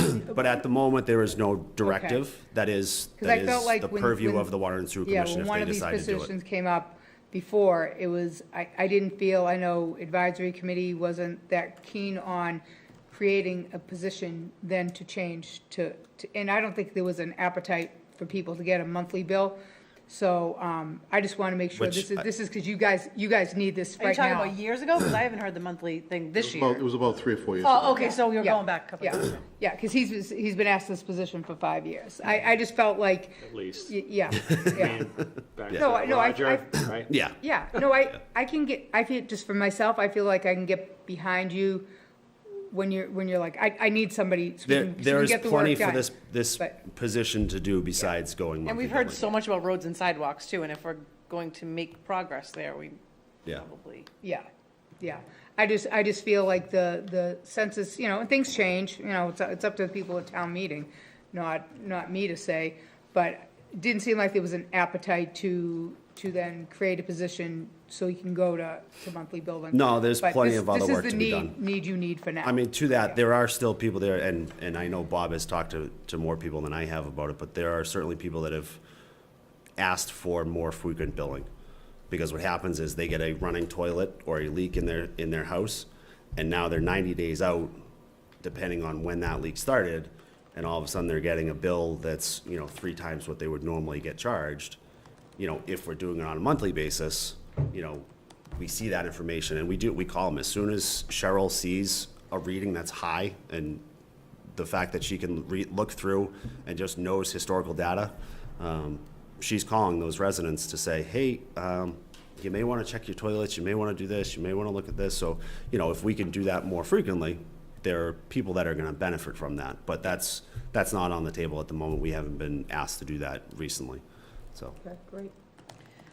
All right, so I think another piece for us to just talk about, and we can do it now, we can do it later, is to understand what these positions cost annually. Full year, recognizing some of them may come in mid-year, I think just to compare apples to apples.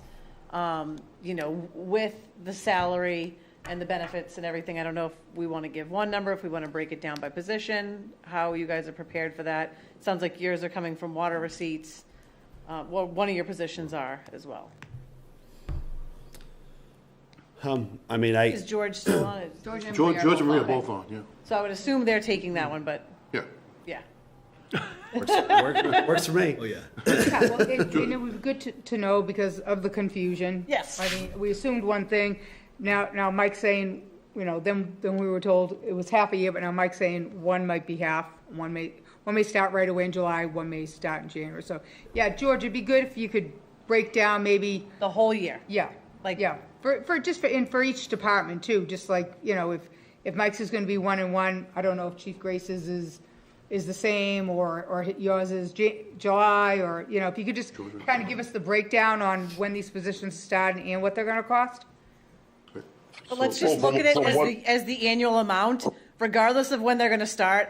I want to just look Yeah. at it as the annual amount, concept so of we the- can, So we'll know what it'll be for Yeah, 25? yes. Yeah, the concept of yes. the exit rate is what does the position cost year after year on an annual? Yes, right. Okay, I'm good with that.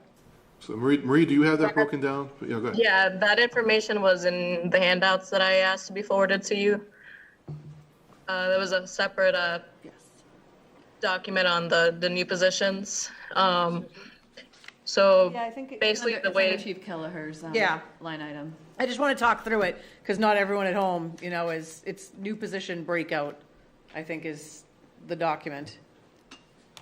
yep, so. Under fire, but it's for fire, all, sorry, it's under fire, but it's for all the positions.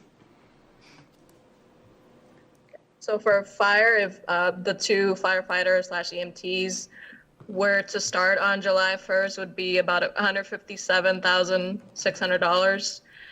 And that's strictly just salary, stipends, uniforms, cleaning allowance. On the benefit side, it all depends on if they sign up for one of the town health insurance plans. That's something that we don't know. So as far as the benefits, you can't really predict what's going to happen there until the person starts. So let's assume they do, Now, Marie. as far as the health insurance budget goes, when we budget, we don't budget for the exact number of staff that we have. That's just not a good practice. Throughout the year, you're going to have changes. So people might come off, people might drop off. Someone on the individual plan might hop on a family plan. So we tend to leave a little bit of a cushion there to accommodate those changes. And so, was there a question? Yeah, so do we know how many of the current staff take the insurance plan or are part of the insurance plan? Because they have the option, it's optional, right? Yes. Yes. So do all of them do it? They just have the option and they all take it? Or are there No, one? not actually, there are several people that don't. Okay. What do you look for, maybe percentage? Probably about 90% of people take the 95. Like plan. everyone Yeah, does yeah, it, one yeah. person doesn't because their wife's, their husband, Right. whatever. Yeah, so there are situations where one may also be, their spouse may be working in a public sector environment as well. They may actually have a little better plan in some regards, or a cheaper plan. So they may take that as opposed to taking this one. Judge, do you have a metric for the average percentage of benefit cost per FTE? Because that's as close as you're going to get to it. Actually, if you take a quick look on the last thing we just did with the building department, I think you'll see there were 2 individuals on there, and above and beyond all others, the family plan HMO Blue is the one that primarily it's the most that anybody takes. Okay, that's the largest number that anyone takes is that particular plan. If you happen to look on there, I think there was a page and it showed that the town's portion of that was in or around $19,000. Yes, 19,543. So let's say $20,000 per person, just to. But then you have to add in Yeah. pension as well. Right, So yep, it's yep, but it's trying like to get our arms around, it's like a 35 to 40% right number beyond that. Marie, is that what your understanding is as well? For in terms of the premium, that's what your question is, right, Dennis? Yeah. Yeah. So I mean, it's like a 35 to 40%. I'm Yeah. used to 25%. Yeah, benefit it's cost. well, so don't forget, it's the pension though. It's the pension because Yeah, that's what drives the pension number. kicks it up. Yeah. So math here That is, number sounds very close. There's right off of the pension plan, I think it's a 0.025 or something to that effect, as they telling you per person Right. to multiply it by. and just to clarify, Marie, on the new positions breakdown for the columns on the right, I still see some that says like 1 on 7-1 and 1-1. So are these the full, like, for the police, it will cost us 220, 920, all in, all year for those. Fire will cost us 157, 603, and then. That's if they both start July 1. Yep. For fire, we split it, so it's the number above that. Yeah, but I want to just look at it as a whole year instead of Yeah, a trying whole to year, split it. yes, it would be the 157. And then below that are the ones for DPW and water and sewer. Those are both full year as well. So we're looking at 220, 920 for police without Yes. benefits and pension, 157, 603 for fire, about 48 for DPW, and about 57 for water sewer. so what's a markup of, what did we say, 35%? I mean, About 35%, yeah. for pension benefits, so 35%. Pension and healthcare. Yeah, so 35% on 157 for the 2. Fire brings us to 213,000 for the 2, so that's, So it's about 484, let's just round numbers for salary. And then if you were to add 35% to that, we're looking at about 653.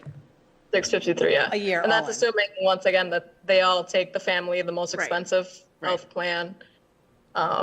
And the money that we are requesting in the budget is just to cover their salaries. We're not asking for any additional money to cover benefits. Right.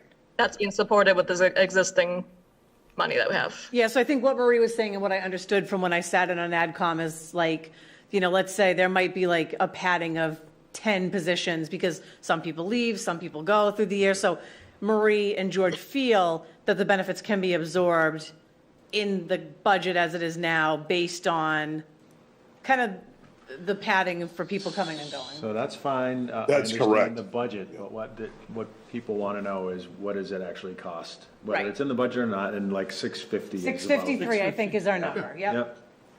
Yep. All in.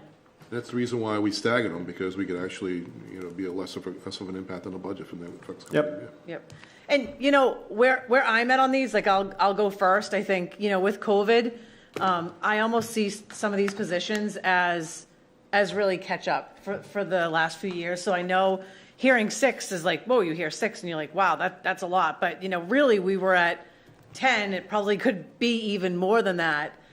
So it has been pared down. And I don't think any of these positions, based on what I've heard from these 3 gentlemen, like none of these to me are like nice to have. Like, no offense to the library, I'm going to use the part-time library position. Like, it's not like, oh, we'd like to have, another part-time librarian. These are, police and fire, public safety, roads, fixing, the water billing, these are all keep the shop running type of jobs. And I think everyone has a really tough job, but police and fire, it actually kind of concerns me running at some of the staffing levels that you're running at for burnout, mental health, being able to have your head in the game and do the job you want to do and have a work environment that's conducive to, being happy and healthy and doing what you need to do. So I think we all always want to be fiscally conservative, but it's hard to hear any of these for me and figure out, where we want to shave these down based on some of the data that's in front of us. And, the one phone call I did get was actually in favor of the police positions. So I think we've been talking about this for a number of weeks. And for me, I haven't heard a ton of feedback with people concerned. If, like I said, if it was one call, but still it was one call eye-opening after the police presentation the other day. So any other comments on the positions? Because I feel like that's going to really be the biggest discussion and the bulk of us approving the budget. Really, a lot of it comes down to these 6 positions. It's kind of the meat of the discussion. So, Right. In a lot of organizations, and people maybe don't like me saying something like this, but there are key positions that are more important than other positions. People aren't more important than other people, but there are positions. And like in hospitals, my background, everybody understood the nurses get the lion's share. And nobody complained about it. And they still don't complain about it. And they're making good money, but, so I mean, that's how I look at police and fire. You have revenue to offset, your growth. I haven't seen anything to suggest these aren't positions that really are indicated at all. On the contrary. No, and I guess, so just to let everybody know, I had a nice long conversation with Chief Grace. I called him the day after our last meeting, just to let him know that by no means did I not support what he was bringing forward. I told him, kind of got caught up. I just think, and I'm not going to beat it, but we need to know the right information so we can pass it forward, because for me, that's hard for us to just throw this number out there and then find out that number is doubled or more. And so I did explain to him that kind of what, Chief and Chris had brought tonight. If you show us the numbers, I want to speak for myself, I want to speak for the board, but I think this board is pretty open to how important your jobs are and your employees are to the town. I wanted Chief Grace to know that, if you thought I didn't support your positions, you couldn't be more wrong. That's the conversation we had. He brought the data forward, and I was glad. And because, you get this feeling that if you question, he told me his job was to provide the townspeople with safety, and then I said to him, and my job here is to provide the taxpayers that we've asked all the questions. So even though it seems like we're juggling back and forth a little bit, by no means did I not hear what he was saying. And so that's why you had it easy tonight, Mike, because he got all the grief last week. For once, yeah. him going first benefited. Yeah, exactly. I was thinking that tonight. I was almost like, if Mike went first, Mike would have got all the grief. But I mean, yeah, and like I said, I'm not going to beat it, but we, whether it's from Bill, new town manager, George Marie, it can't be, we ran the numbers and this is what they are, because those weren't the numbers. And, now we're finding out that Mike would have liked one to start in July, one in January, and so, yeah, if we know all the numbers and And I think AdCom will probably say the same thing, because I've served there too. You know, it's different people, but we kind of think the same way. If you show us the need is there, then we can back you up, at least with our recommendations. And of course, town meeting, they're going to do what they want to do. And even if I didn't support it, so town meeting's going to vote yes. So, but it's just easier if we have it given to us the right way, and then we can get behind it or not behind it. But I do think it wasn't that we were given incorrect numbers, so I want to be fair there. I think there was a misinterpretation because there was some confusion on mid-year, full year. So I don't want there to be this perception that we were intentionally given wrong numbers, because I don't feel that's the case at all. I think it was, you know, even tonight, there's some confusion on, you know, January or July, you know, what the hire date is. So I truly believe that, you know, that was a misunderstanding that we cleared up. I don't think Oh, yeah. that anyone came to us with wrong numbers or intentionally gave us wrong numbers or misled us. No, I'm not going to throw anybody under the bus and say it was intentional, but it needs to be presented in the right way, because we were told this will affect these are positions coming in, and this is, no one said it was going to be half year. But we are beating it now. I think we should move on. Steph? Okay, well. Can I just say something real quick? Excuse me. So I just wanted to clear something up. So in the budget books, I did put footnotes and comments that did specify that some of these positions were half year. And when we did the initial budget presentation, I know the number, I think it was like 290K was brought up. That number didn't necessarily mean that that was just for these positions. That was simply the difference between the budget recommended that didn't have any new positions and the one that does have the new positions. It was just simply the difference between those two budgets. But like I mentioned in the budget books, I did try to put footnotes in many different places to try to, you know, highlight the costs for these. And that's what I heard was, you know, the budget here, I'm going to hold it up, like our original one, and the difference was 350. Because that was the difference. So I don't think that it was that we were given wrong information. It's that, you know, that truly is the difference between the two budgets. Some of them are starting mid-year. I think we can move on that, but. All right, I'm gonna say it differently, but I'm not gonna speak about it anymore. The paper that I read said 6 positions, 300,000. I'm gonna leave it at that. It didn't say how many months, when they were starting. I guess the assumption from listening on budgets, from advisory committee, from here, was when you're telling me there are new positions, I assume they're gonna start July 1st. So I'm gonna leave it at that. Okay. And maybe we just saw it differently, but what I read was an assumption, these were new positions for July 1st. So it didn't say either way. So I'm going to leave it at that. Could I just ask Chief Grace to jump on the mic just to confirm something? So I got some feedback from the community around the police positions, the two. And so it's one patrol and one lieutenant. And the thought from that I heard was they like the idea, they want to staff appropriately. They like the idea of boots on the ground was the quote. Their idea about boots on the ground or thought was patrolman is really what that represents. Now you presented a compelling case at a prior meeting around the need for the lieutenant position, the third lieutenant position.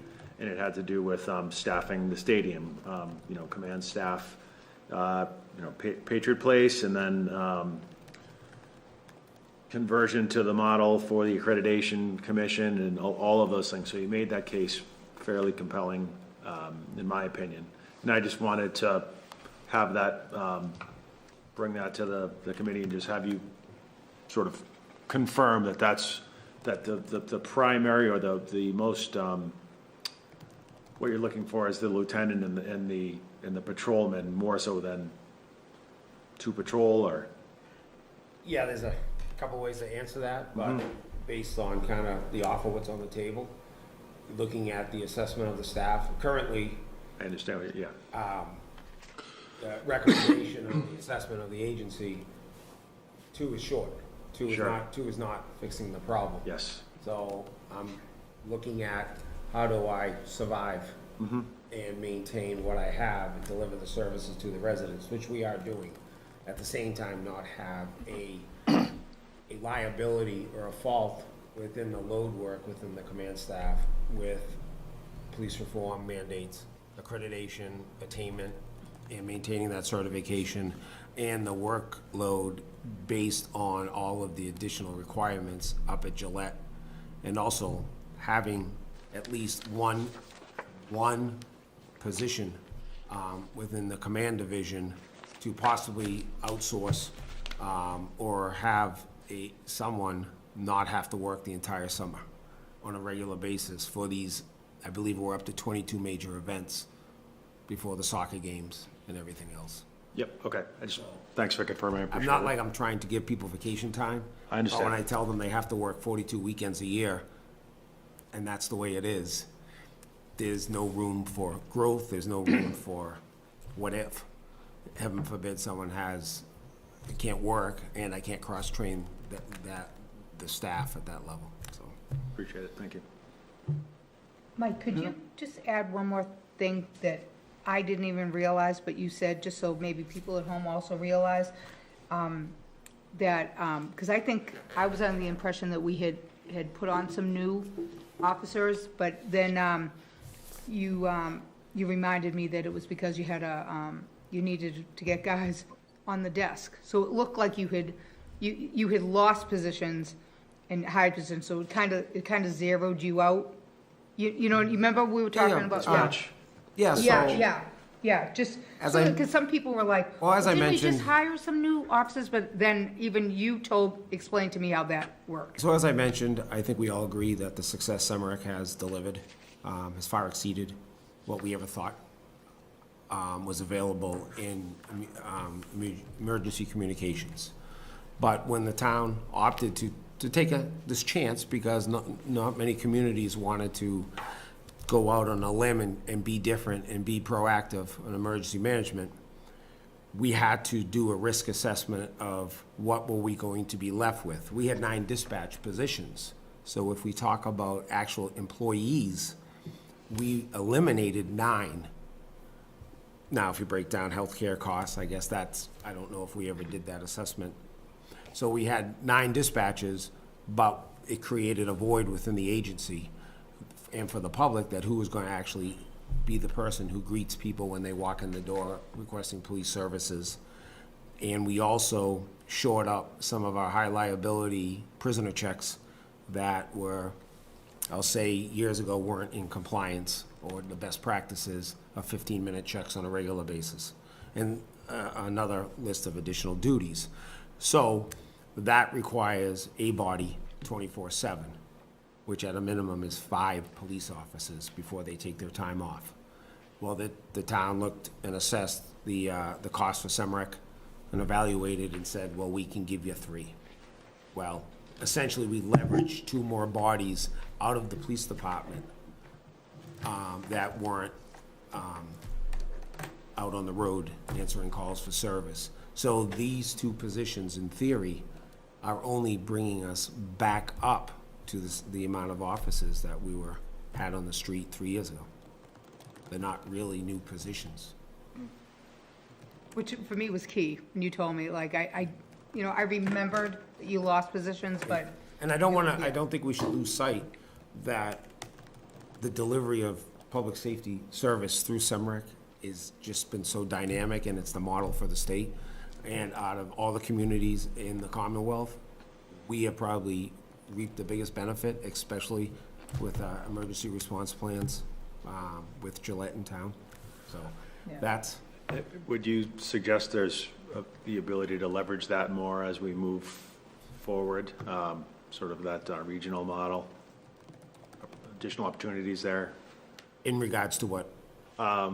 Just public safety, whether that be communications or and what they can deliver to the police and fire and the other 4 communities. Mm-hmm.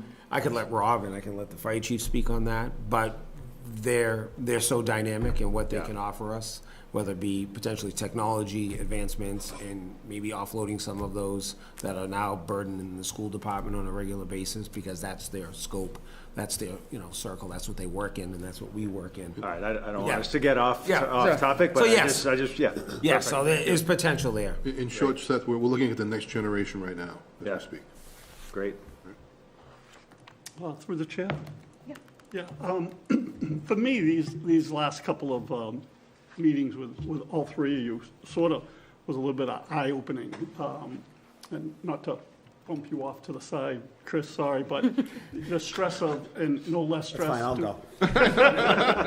I'm watching the snow out the window. I was gonna say, as it's snowing outside, and you're wondering. I'm getting antsy. How am I gonna put the plow down? The stress public safety has over these last couple of years. And I said this once before, when we were all very excited to hear that, there's, 5 or 6 or 10 more concerts going on. And I looked straight at Chief Kelleher, and all I saw him do was roll his eyes. And we're all excited, and you guys are all saying, you gotta be freaking kidding me. So not only am I in favor of these 6, I'd like to put out there, and I might be way off base, love to see you guys come back next year for the other 2. See where we're at, take the presentation to the new town manager, and that would be. Mine may still be in the academy next year. But that was actually part of the strategy, was to come back with additional people, because we couldn't buy off all of that at the same time. It was just too much of a bite. But I think the idea was to come back and look at it again, but, with a better understanding of where we are financially, to see if we can actually, in fact, do that. So, because the need has been identified. I don't think there's any question about that. No, but with that said, I'm sure you guys are already doing this, but, just looking at wherever you can be doing the saves, wherever you can be doing the grants, just kind of keep doing that stuff, because it is really important, I think, on the offset, and for us to be successful long-term as well. Any other comments or questions on these positions? Then we're going to kind of go into free cash, go into the final recommendations, and then Capital. the capital. Sorry. Okay, so we're going to talk about free cash, sorry, then vote on the budget, and then we're going to talk about CIP. So why don't we hit the free cash discussion real quick? Up to you guys if you want to stay. I think Chris is going to go. I'll be plowing in a collared shirt. We'll see. We'll see what's going on there. All right. I'll be on Zoom with it. Okay, all right. Thanks, Chris. All right, thanks, guys. Well, I think we're gonna stay, we're just gonna sit in the back. Okay, that's cool, How's that? yeah. All right, so free cash discussion. So let's move into that agenda item. If everyone's, it looks like everyone's good on I didn't see any more hands or questions. Okay. All right, so I think we're good to move on to the free cash. So I think Marie's going to take the lead on Okay. this. Yeah. So go ahead, Marie. So, as far as the free cash goes, the calculation itself has a lot that's part of it. You essentially have your undesignated fund balance, it's just your general fund balance. There's lots of in and outs that go into that fund.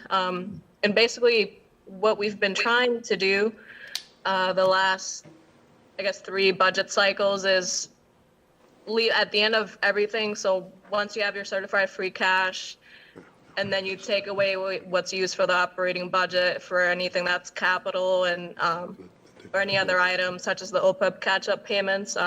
What we've been trying to do the last 3 years is leaving about $1.5 million at the end of the year. So then for the next free cash certification, you start off with that 1.5 million. And that ensures that you have at least enough, say if we were to have another COVID or another pandemic, that gives you a good starting point. So you're still able to support your operating budget, which I've said in the past, the $800,000 that we're proposing to use for free cash for the next year's budget is directly tied to the debt service for the Burrell School project. Like I said, it's not good. It's not a good practice to deplete your free cash. That's never a good thing. I think we have a good conservative approach, by leaving that $1.5 million each year. And something that has helped our free cash position at least in the last 2 years has been all of the COVID grants that we've received. Last year too, we received several holiday premiums, or premium holidays from our health insurance. So while there were a lot of budget turnbacks, a lot of that, were one-time,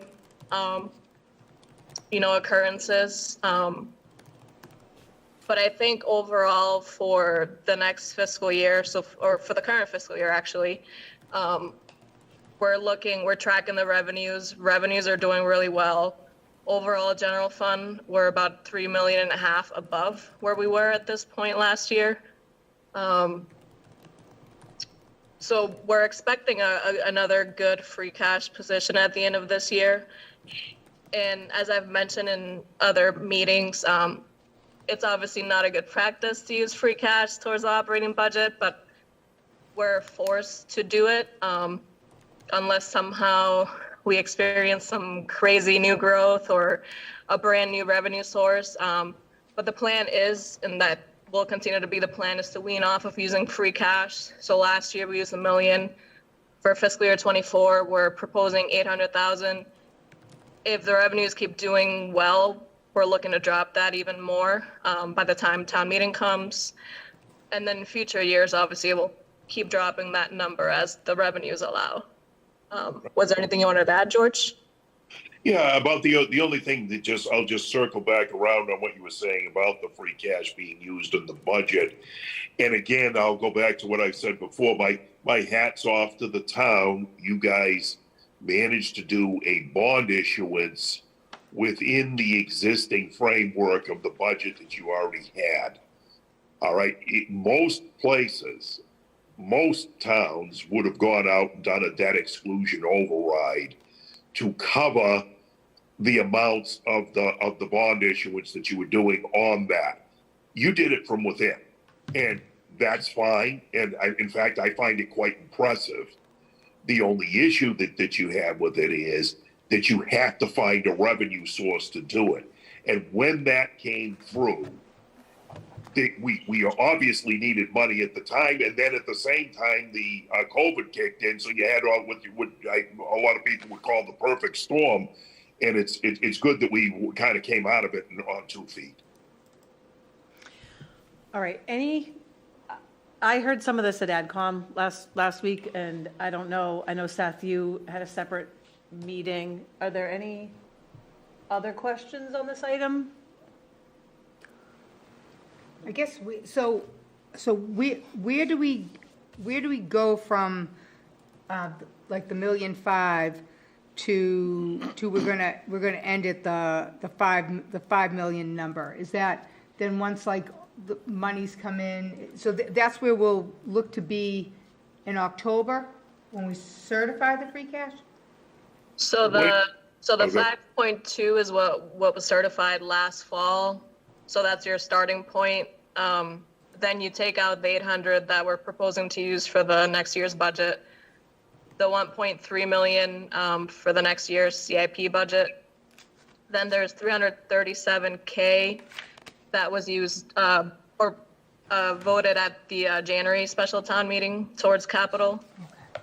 There was the final catch-up payment for OPEB, 200,000 transferred to the stabilization fund, and then a 50,000 transferred to the fire stabilization fund. And like I mentioned, our free cash went from 5.2, and right now we have 1,506,000 left. So that will be our starting point so once we close the current fiscal year, the 1.5 will be our starting point.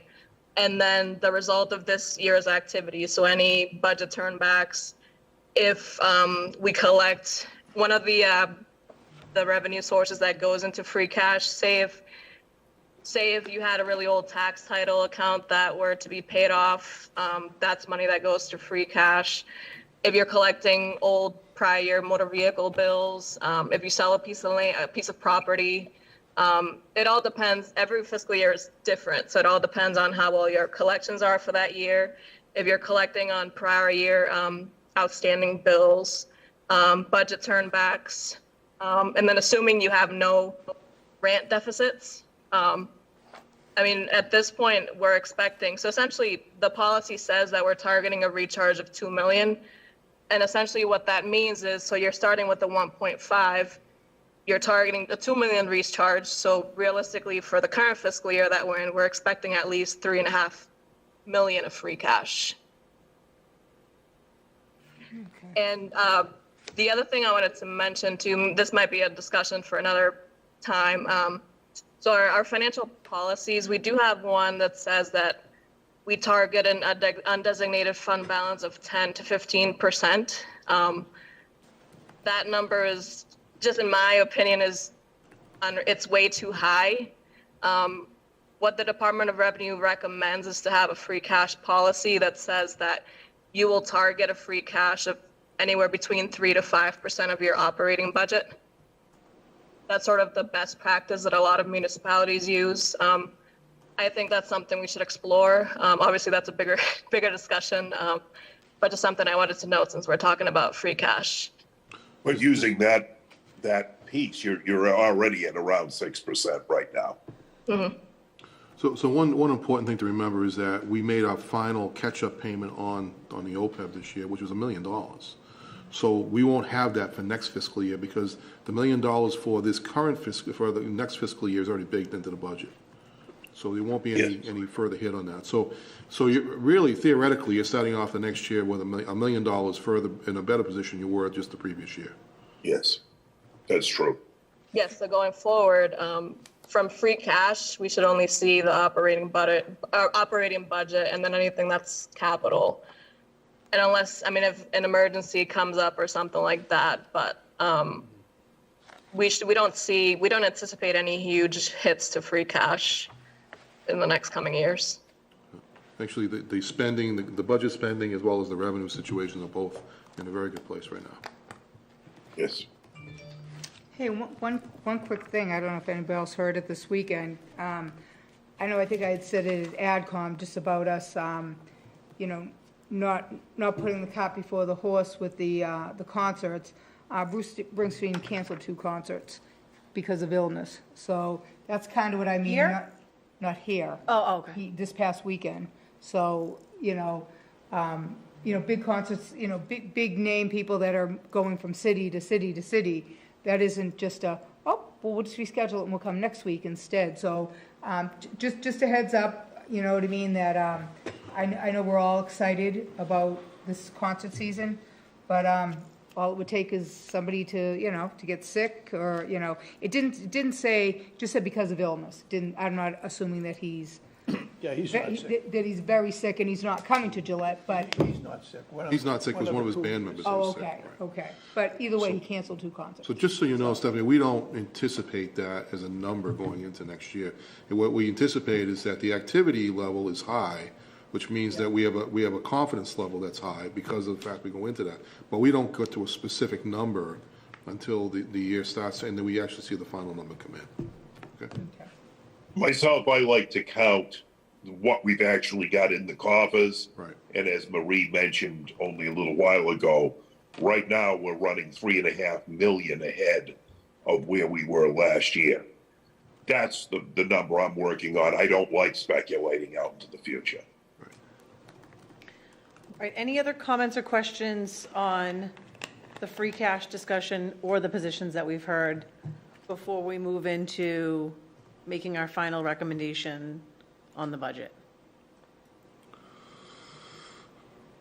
All right, so moving over to the budget, are there any other areas that we have not talked about this evening that the board wants to talk about before we move forward with discussing the budget as recommended with the 6 positions? Are there any other comments or questions anywhere else in the budget that anyone would like to address? No? No? Okay. All right. So with that, do we feel we're ready to take a vote? Anyone want to discuss any of the 6 positions before we move forward with voting on the recommended budget further? No?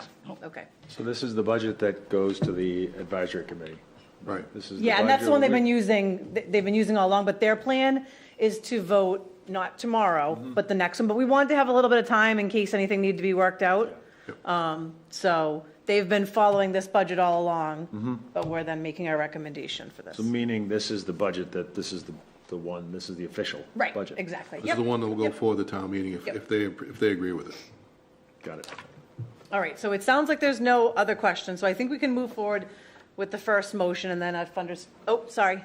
Marie had a question. I just want to make sure that we're reading off the the correct one. So it was in the files that was sent to you all. So it's bottom line, it's the 93,504,890.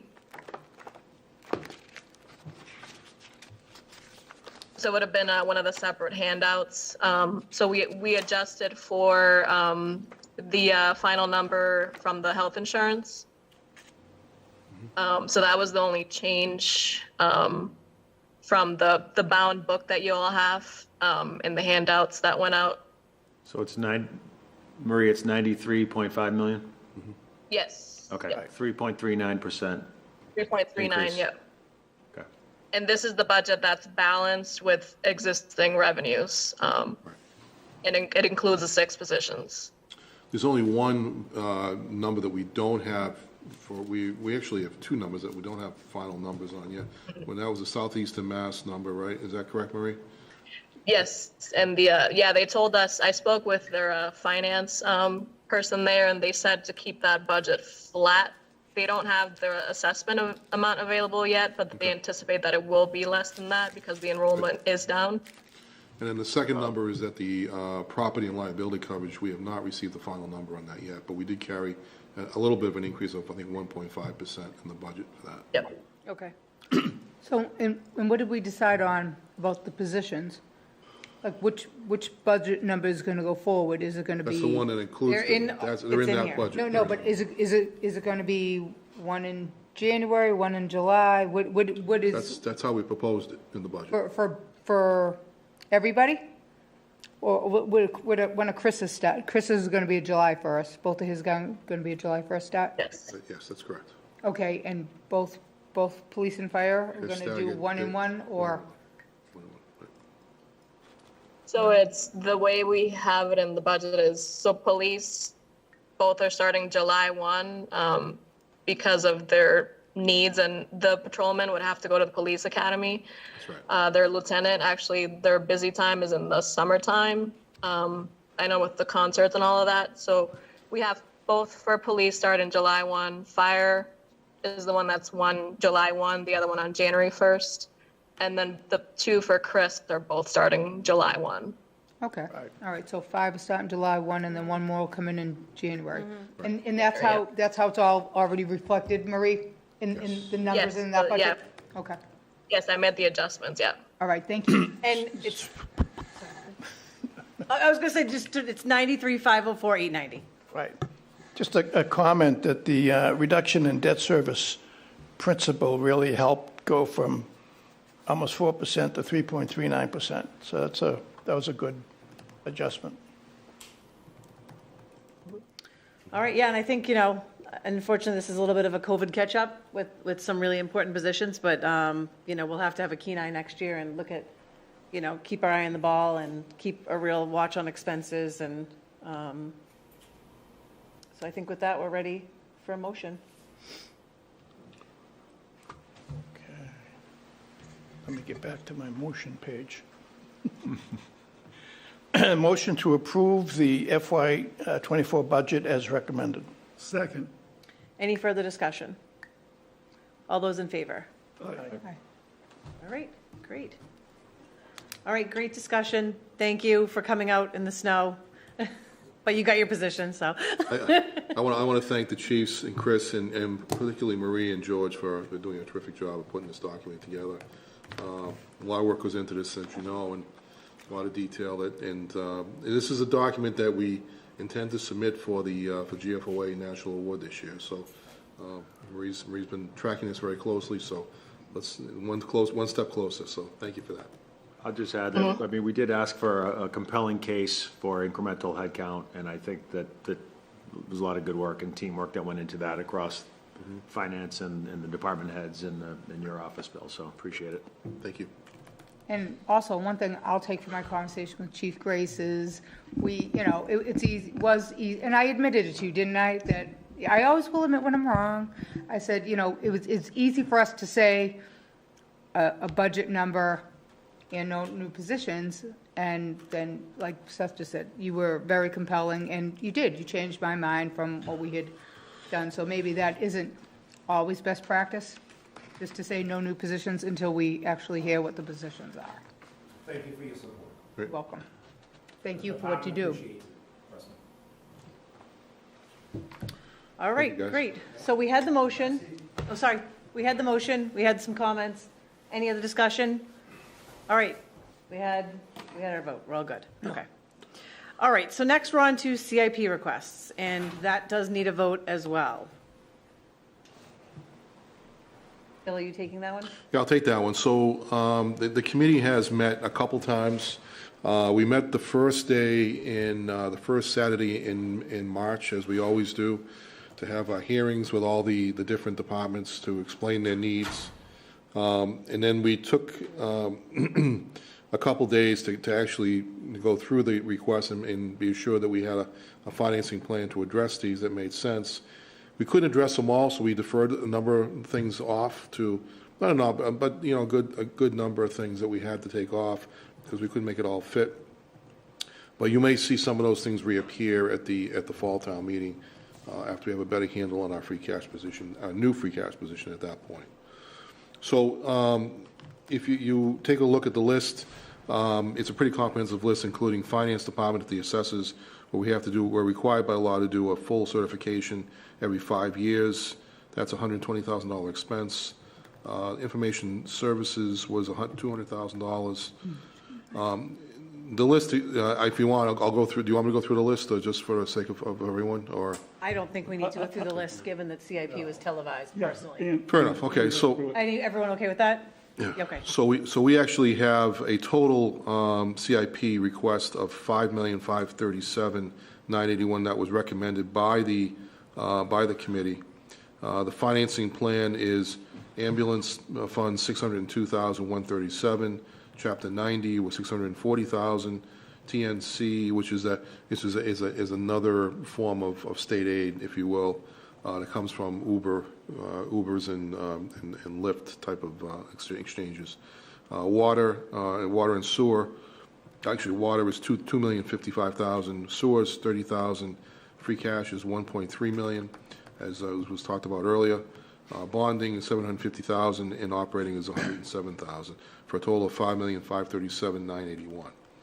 I just want to take as a footnote, though, that we had quite a bit of discussion at the last meeting with the committee relative to the issue of sidewalks, because we did have a separate discussion with the two individuals who proposed articles at town meeting that were proposed as individual articles to address that particular issue. And where we fell on that is that there was no disagreement over the fact that the need was there.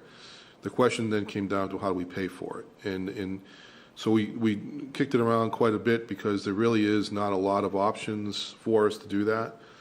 And where we landed was that we would like to come back at some point, and obviously it won't be me, but it'll be something I'll discuss with John when he gets here, is the possibility of us doing a debt exclusion, a $10 million debt exclusion, to do bonding over 10 years to pay for a plan to do sidewalks. That was really the only viable option we have, other than the fact we get a big slug of state aid or federal aid or whatever the case may be that would offset that cost. But it's something that over time, if you look at it from the perspective of what it would cost, it's really not a huge hit at this time. But though there is a challenge with respect to right now, interest rates are a little bit higher than they normally are.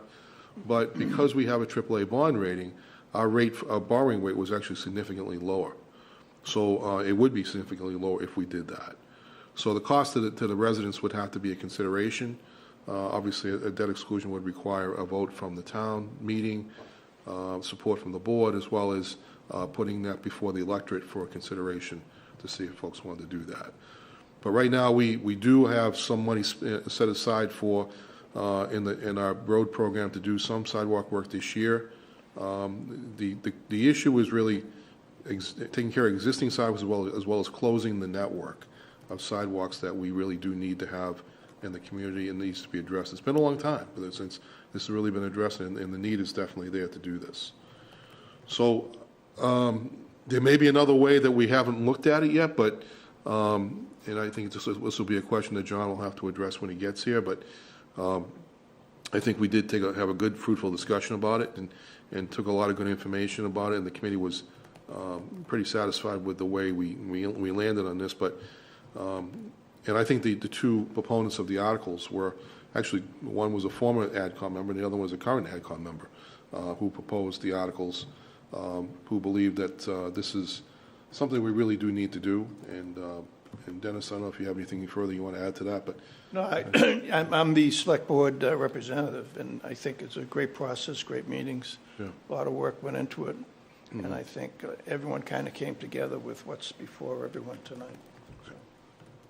So, yeah, Is this where that 1.3 number comes in? No, the 1.3 million is to support the free cash for the article, for the capital program in total, Okay. okay? So Marie, you had something? That's what I mean, It's a after, funding summary on page 2, go down. okay. Yeah. Go down one page and you'll see it. Second page, yeah, you'll see it. All right, I just wanted to add, so we reached out to our financial advisors over at Hilltop Securities, and they said that, so right now interest rates are anywhere between 4 and 6. Because we do have the AAA credit rating, we could get a rate as low as between 3 and 3.5%. So say if you were to do a 10 million bond issuance, paid over 20 years, that would get you 10 years worth of roads and sidewalks projects. And if you take the average single family assessed value based on the current year's tax rate is $552,000. If you were to calculate out the tax bill impact to the average single family home, you're looking at an increase of about $121 for 1 year, if for a $10 million bond issuance. So just to give you guys some numbers on that. be $121 per year, Yes. or $30 a quarter, if you will. So that's where we landed. I think it's going to require more discussion before we get to that point and before our recommendation is finalized, but it'll have to occur after this meeting. We contemplated the prospect of doing this as maybe a special within the annual, but I think to do this right, it does require a little more discussion and a little more vetting of the issues, and make sure we have maybe a bigger audience to discuss it, so that folks really understand the need and where we're coming from in this. Okay. Well, plus, what are we looking at for OPEB? 32? No, OPEB is actually in the budget, so. No, I mean. Oh, when will it be retired? Yeah. Yeah, so that's a good point, Stephanie, thank you for raising it. So the pension as well as the OPEB will probably be a couple years, maybe like 3 years, 2033, but I think the pension retires in 2030. So those two major numbers will require a significant opportunity to do bonding into the future without impacting the residents any further. So I think that's something to think about, and something that it's sort of a legacy thing I think you should all think about as I leave here, is to think about what you're going to do with that revenue source. Start planning for it now, because it's, think about that. That's really only 6-7 years away. Mm-hmm. And so you should be. When we say roads, would that also include sidewalks? Is it? It would be roads, sidewalks, but the majority of it, though, the plan was really to use the majority for sidewalks, though there is some road things that need to be done. Yeah. And we currently use money for roads now. We put money aside into the program for that. But I think the point is that you're going to have a bigger opportunity to deal some things. So you really should be having really fruitful discussions now, and I think, Dennis, you've probably done this before in your capital planning days, but with the hospital. But you really need to look at things such as what your capital needs going to be over the next 10 to 20 years, and and that should be figuring into the financing plan of what you'll have for available funds to help off some of that debt service.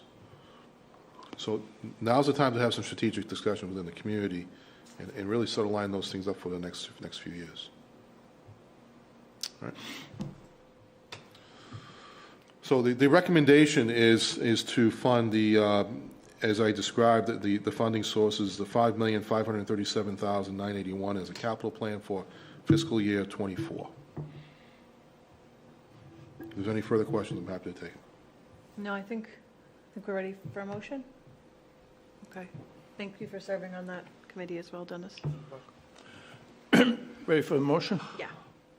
Motion to approve the FY '24 Capital Improvement Planning Committee requests as presented. Second.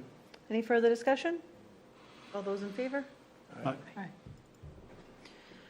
All right, great. So that takes us to town manager's update. Since it's getting late, Bill, I'll ask you to kind of focus or get through the other items quickly with the focus on the billboard piece. Sure. That's the new one that there is a draft in the packet for everyone as well. So before you tonight is the latest billboard negotiated settlement for impact, an impact grant. I believe Bob Burr is on the line as well. Bob was the person who negotiated this with me. Hey, Bob, good evening. Thank you. So we actually went through this, we spent a couple days going through this because, and Bob has both professional as well as practical experience dealing with billboard agreements, where he served as a select board member in Canton.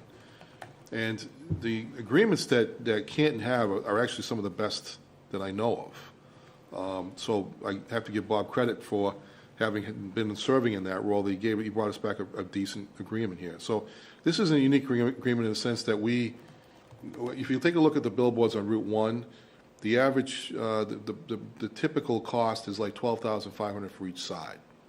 But because it's a Route 95 billboard, the cost is actually $25,000 per side.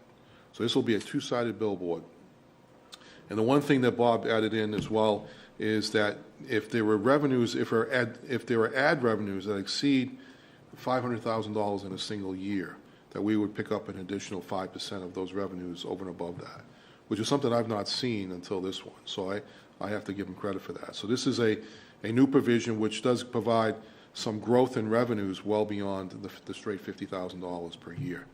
This is a 20-year agreement, so this is $1 million over that period of time, plus whatever advertising revenues above and beyond the $500,000. He also included 6 hours per month on each side for a total of 12 hours for community advertising. So we can also use that as the town needs it throughout the course of the year. But it's 12 hours per month, which is, again, more than what we've received on the other boards on Route 1. So this is a bigger board, actually a bigger audience, if you will, but yet we also had a growth in revenue to show that as well. Is it possible to see that Canton agreement? So that's the one thing that I feel like I've been flying blind is, like, I'm big on comps and data, and we haven't really seen any comps, so besides people telling us, this is what's normal, I have yet to kind of see that proof that that's kind of what's normal. Sure. One of the concerns for me, obviously, was I don't think any of us want to enter an agreement for 20 years and be locked into that without any growth. So I did find it favorable that, if revenue does grow, which we assume that it will over 20 years, there is that growth that we can get there on we would get a piece of the revenue from the board. So for me, that ticked the box a little bit on growth. I mean, I'm not sure why there's no escalation clause in it. Like, that's the piece that I get hung up on. $50,000 for 20 years with no escalation. Besides people telling me that's it, I don't have anything to show that other towns are signing these agreements as such without any kind of escalation clause. I think we had a similar conversation about. We did, the yeah, but now the highway billboards. ones I think Yeah. are even, and we do know that Sharon has them and Canton has them and some other towns do have them. So I wasn't comfortable just signing this without talking to the board, that's why it's here. It probably wouldn't be executed this evening. Was that our intent to execute this evening? Well, the intent was to bring it back to the board. Actually, the town manager actually signs this agreement. Okay. But I just wanted to have the review with the board before Gotcha, okay. before I did that. So, and to see if there was any questions beyond that. But I don't know, Bob, can you address that? The issue Yeah, sure. I will add that Mr. Keegan and I did sit down. He's a very astute negotiator on behalf of the town of Foxborough with a great number of years of experience. He certainly dealt with billboard issues in Dedham back in the early part of my career on the select board in Canton. And part of the process, or his due diligence, was to actually take a look at the Canton agreements, which are part of his file. So you do have that? Okay. And this this grant agreement mirrored a competitive agreements where they're actually at today. We looked at this, we looked at the town of Norwood's billboard agreements on Route 1, which is really not a fair comparison because I-95 is a better comparison, but we certainly discussed the surrounding communities around Foxborough. But most important, to address the chair's concern that that Mr. Keegan does in fact have the Canton agreement as part of the file. The only question I By the have- way, I want to thank you all for allowing me to join you by Zoom tonight in this inclement weather. I appreciate that. We may not be able to get home tonight, but that's all right. Just a quick, you don't have to answer this tonight either. The only thing I notice, and maybe is a customary in your opinion, doesn't appear to be any out clause for the town if for whatever reason this isn't working and we really want to exit the agreement. Is there any mechanism where that could be addressed, or is it typical that that is not in these agreements? I would say that in any one of these types of agreements, given in the one instance, the 20 years is a positive, but it's also a negative not only for the town, but it's also a negative for the commercial entity as well too. It needs to work for everybody. I think one of the creative things that we've added in this agreement comparatively to say an escalation clause is essentially a 5% royalty on any revenue over $500,000. $500,000 may seem like a lot of money today, but 10 years from now or 15 years from now or 20 years from now, right off of the top, even before expenses, that's a pretty rich stipulation in my opinion, or I should say provision. Do we renegotiate after 20 years, or is it over? Well, at that point, the deal ends, and then we can actually, we could renegotiate at that point. I'm assuming, Bob, I've not seen at the end of a 20-year agreement yet, so I couldn't tell you, but I'm assuming that's the case, right?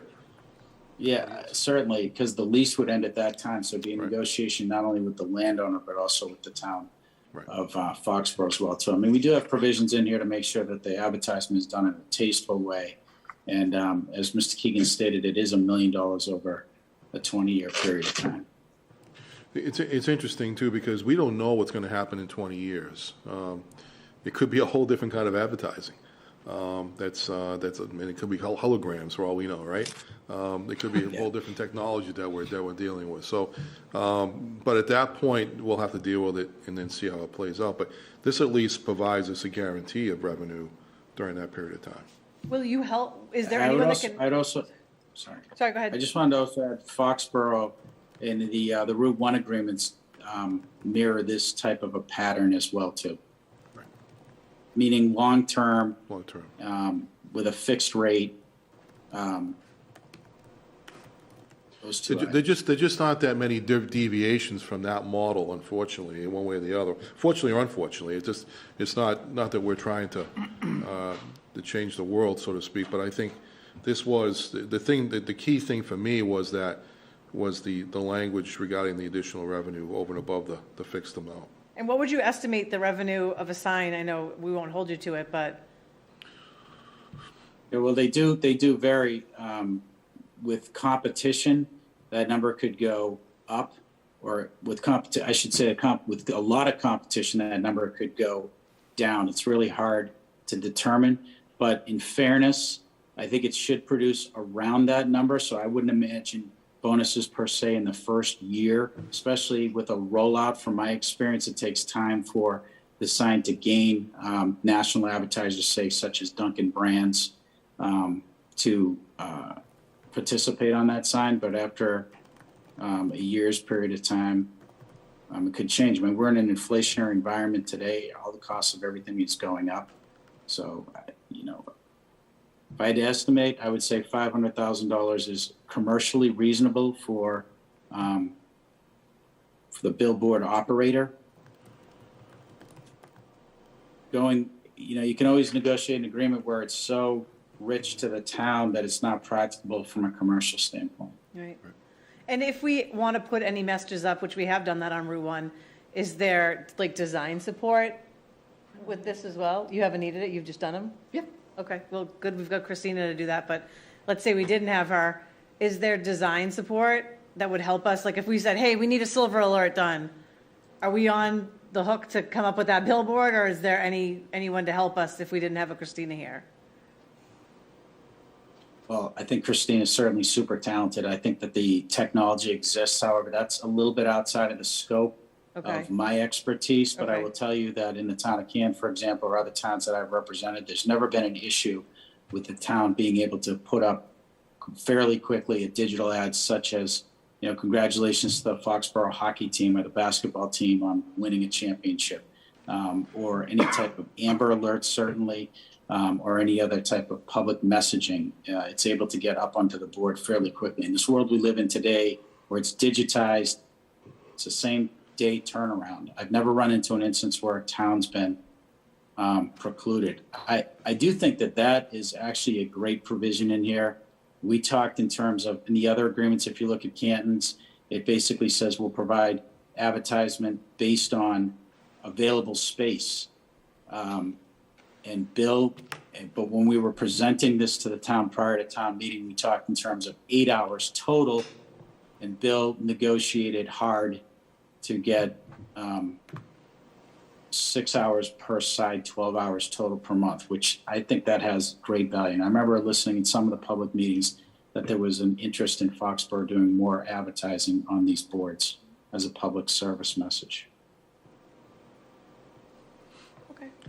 So Robert, I have a question.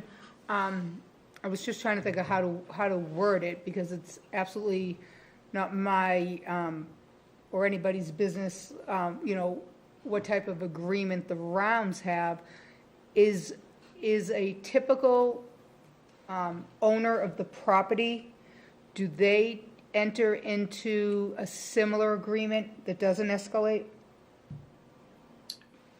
I'm not asking you for numbers or anything. I'm just like, do they go into something typical? It's a fair question. I'll just talk generally with the risk. I certainly wouldn't want to compromise the Rounds negotiation, but generally speaking, they negotiate a lease for a 20-year period of time for a rental amount, and generally they do have increases. They're not necessarily tied to the performance of the board, but I have seen those instances as well too. But then you end up with a lower base rent amount. But it follows the same type of a structure. I think Mr. Keegan's point that these are not complicated contracts, they pretty much follow a particular path. But there's a lot of investment that goes into this. This board, for example, probably costs close to $700,000 to put up. That revenue needs to be recouped over a period of time. The rent needs to be paid, and the grant needs to be paid to the town as well too. So there's only really so much money in the pie. One thing that this agreement also has, which Canton has as well too, is that it would be bonded to ensure performance by the billboard operator, and then also Bill negotiated this to make sure that the town received an annual report. And it's not something that the town has to request. Under Section 3, it says it shall provide the town an annual report. So you'll always be able to see exactly what the revenue is that the board did per year. Yeah, that was my concern when I'll say, so what is the actual number? So it wasn't just pulled out of thin air, you know, so it's to show us the revenue as to what you actually made. Yeah, and, you know, $1 million is a lot, but spread out over 20 years, it dilutes it. So I think we're just making sure that, you know, we have the escalation as appropriate, so. I'm satisfied if Bill has reviewed Canton's document that, you know, this new piece is getting a piece of the earnings above and beyond the 500,000. So just didn't want to give Bill the direction without you guys seeing it and giving us the opportunity to talk about it. All right. Thank you. All right, great. Thanks, So, Bob. I'll ask you to keep it, you know, brief, real, if there's anything key for the. Listen, I'm fine with being brief. Yeah. It's okay. So thank you, Bob. Thanks for jumping in tonight too. Thank Appreciate you.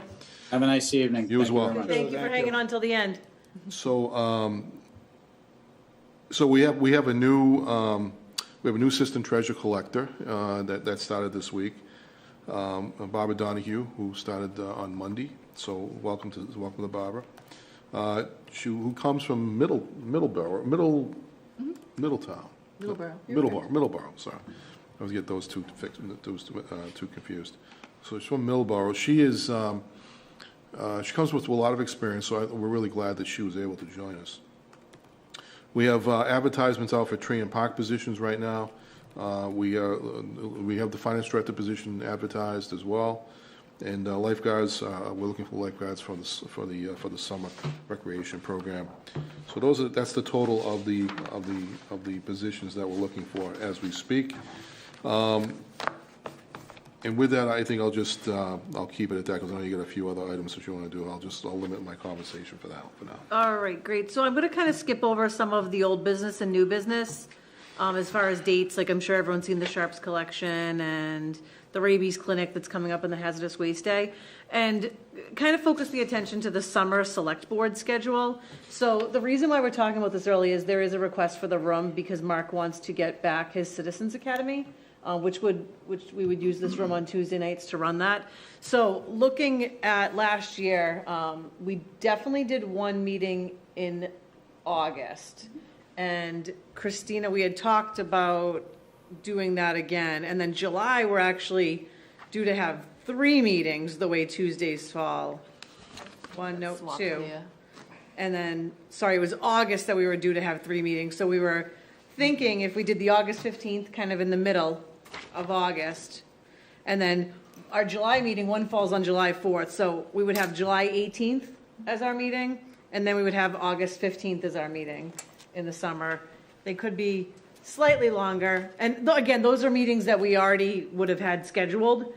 If anything, it's, removing the July 4th meeting and then condensing the August down to 1 meeting, which we did last year as well. So that would give us July 18th and August 15th, and that would allow Christina to update the website so that any applicants for licenses or agenda items that have to get onto our agenda could plan accordingly. So are there any concerns with us moving forward with that schedule for the summer? No, so June's going to stay as is. Yep, we're just talking July. Yeah. So July would meet July 18th since the 4th is a holiday. And then we picked the one in the middle of the August 15th we would keep. Okay. Great plan. And if we have to add something in, we can always add it in if Yeah. anything comes up. But So at we're least gonna we'll do move forward with planning Yeah, for that. 1 meeting in July, 1 meeting in August. Exactly, Okay. yep. And then they may go a little longer because we're gonna have one, but I think that worked pretty well last year. And then we'll, sometime in August, then we'll deal with when we're going to start up for the fall. No, we're all, I'll have that scheduled for you Okay. Where do we at go the through May now? meeting. Okay, We go yeah. through June. We go And then through June, usually okay. at the May reorg meeting after elections Okay, and yeah. everything, or the following Yeah. when we. but I think we'll just continue with every other Tuesday. We'll probably just have to talk about if there's anything that falls on a holiday or, anything Yeah. like that, so. Well, I guess probably if we just decide what September date we're gonna start, then the rest would just go every other, right? But up until the holiday So season? it would take us to September 12th and September 26th. if we So, keep with our yeah. cadence. So you think we would we start, we're gonna go the 15th, so it'd be 1, 2, would we go back on the 5th? Nope, the 12th. The 12th. Because school Okay. committee does every other, so. Oh, okay, yeah, yeah. Just keeping with every other, it would take Yeah. us to the 12th and 26th of September. Okay, perfect. Okay. And then for June, just to recap, that'll be June 6th and June 20th. Yep, the usual. Okay. All right. So any other selectmen's update items to discuss under this before we move on to the action items? I got two quick things. Oh, and Seth has his good- hand up. Good and bad. Oh, Seth, you want to go first? I know, usually I'm the only one blabbing. I'm during wondering if something. it's, we have to say, so I just wanted to say, last night, great win for the Foxborough Lady Warriors basketball team. They'd really been sort of coasting up until last night with fairly easy wins. So they were tested last night, and they responded with a really gutsy, just hard-fought win against a really good Walpole team. So Number 1 seed, I believe. number 1 seed, Yeah. and now, so they're playing in the finals, and just congrats and good luck with the next one. Where and against who? It is Drake-it, and I think it's up in Saugus this weekend. Oh, it's not in the Garden? One No. more? One more? One more. One This is more the than finals, Garden, yep. I think. Yeah. No, I So, thought that was the championship. This is, Oh, no, they're just, championship is this weekend in Saugus against And Drake. they're not going to play the Garden this year. oh, no, Right. Garden this year, okay. Okay. And The Foxborough cheerleaders took home the 2023 Winter Small Co-ed Team State Champs as well last weekend, so call them out as well. Fabulous. Well, mine's not so exciting. That I just wanted to say that, good or bad, you guys have stuck with me. Nobody else turned in papers, and I think Bob said there's nothing contested. So. Nope, and we had, at least nothing's empty. That was my worry, is we had, up until the moment, I think, Board of Health was sitting with no one, so we have a taker for every seat as well, which is fabulous. Good. So just remember, everybody, it still is important to go out, cast your vote. And the other thing that, we haven't seen it yet, I don't think, but just a heads up, the PIP committee approved up to $5,000 for the veterans markers. So I know they already had money. I believe they went to them looking for maybe 15,000. They weren't sure if that was the top off or not, so they thought it was a great project. And so whatever it takes, up to 5,000, which I don't think it should, because I think their total was about 5,000. So those markers are gonna happen. I think they were reaching out to maybe find out if there's any other markers that need to go up that aren't up. And the other thing I was asked is, and I mean, it's still a little ways away, but maybe they're hoping where these are brand new markers, new signs, whatever, that maybe they might be able to do something, maybe one selectman could take each as they go up or whatever. I think they want to maybe just tell the people, in that community, right where a marker is, they might want to come just to, unveil it or whatever. And so anyhow, I think maybe, that was from Johnny Gattani. That wasn't necessarily from We've got a lot of donations on promotions too as well. I know. So anyhow, I just wanted to throw that out. That was great news for them to have it funded. All right, great. So I think we've got 5, 6 action items here. Okay, you ready? We're ready. Okay, motion to approve 5 one-day beer and wine licenses for Chubby Chickpea Mobile DBA Tap Beer Truck from 12 to 4 p.m., April 22nd, April 29th, May 20th, September 16th, and November 4th, 2023. And these are at Normandy Farms. We've seen these before, nothing new. They know that they can do up to 10, and they know that they're getting 30. Oh, they can do 30, sorry. 30 So per they're manager. around 10 though, so they know how many they can do. Okay. All right, cool. Second. All right, any further discussion? All those in favor? Aye. Motion to accept a donation of labor and equipment valued at $1,800 from New Hook Contracting to distribute loam on the town common. Second. Any further discussion? All those in favor? Aye. Motion to accept a donation of $200 from Rainbow Bagel Inc. on Fatoutis, $200 from Asian Fiefin Foxborough Mandarin, $500 from Barrows Insurance Agency, $500 from FT Donuts, and $3,000 from Rudd Realty Group, totaling $4,400 for the Fox in the Borough program. Second. Under further discussion, I was confusing the markers in my head, even though I'd read it, so it's not markers, it's Fox in the Borough. All right, all those in favor? Aye. Motion to, Yes, another great project. motion to accept the $925 donation for Tai Chi classes and history of play performance from the Friends of Foxborough Seniors. Second. Any further discussion? All those in favor? Aye. Motion to appoint Kathy Kelly to the Council on Aging Advisory Board for a term to end May 1st, 2024. Second. Any further discussion? All those in favor? Aye.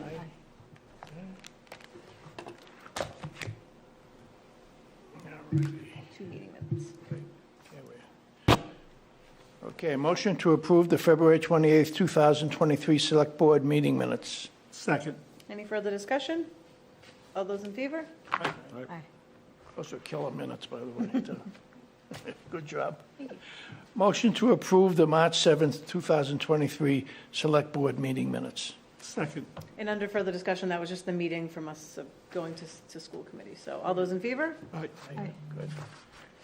And motion to adjourn? Second. All those in favor? Aye. All right, thanks, everyone. Get Good home night. safely. That's the plan. Clean off your car and get them.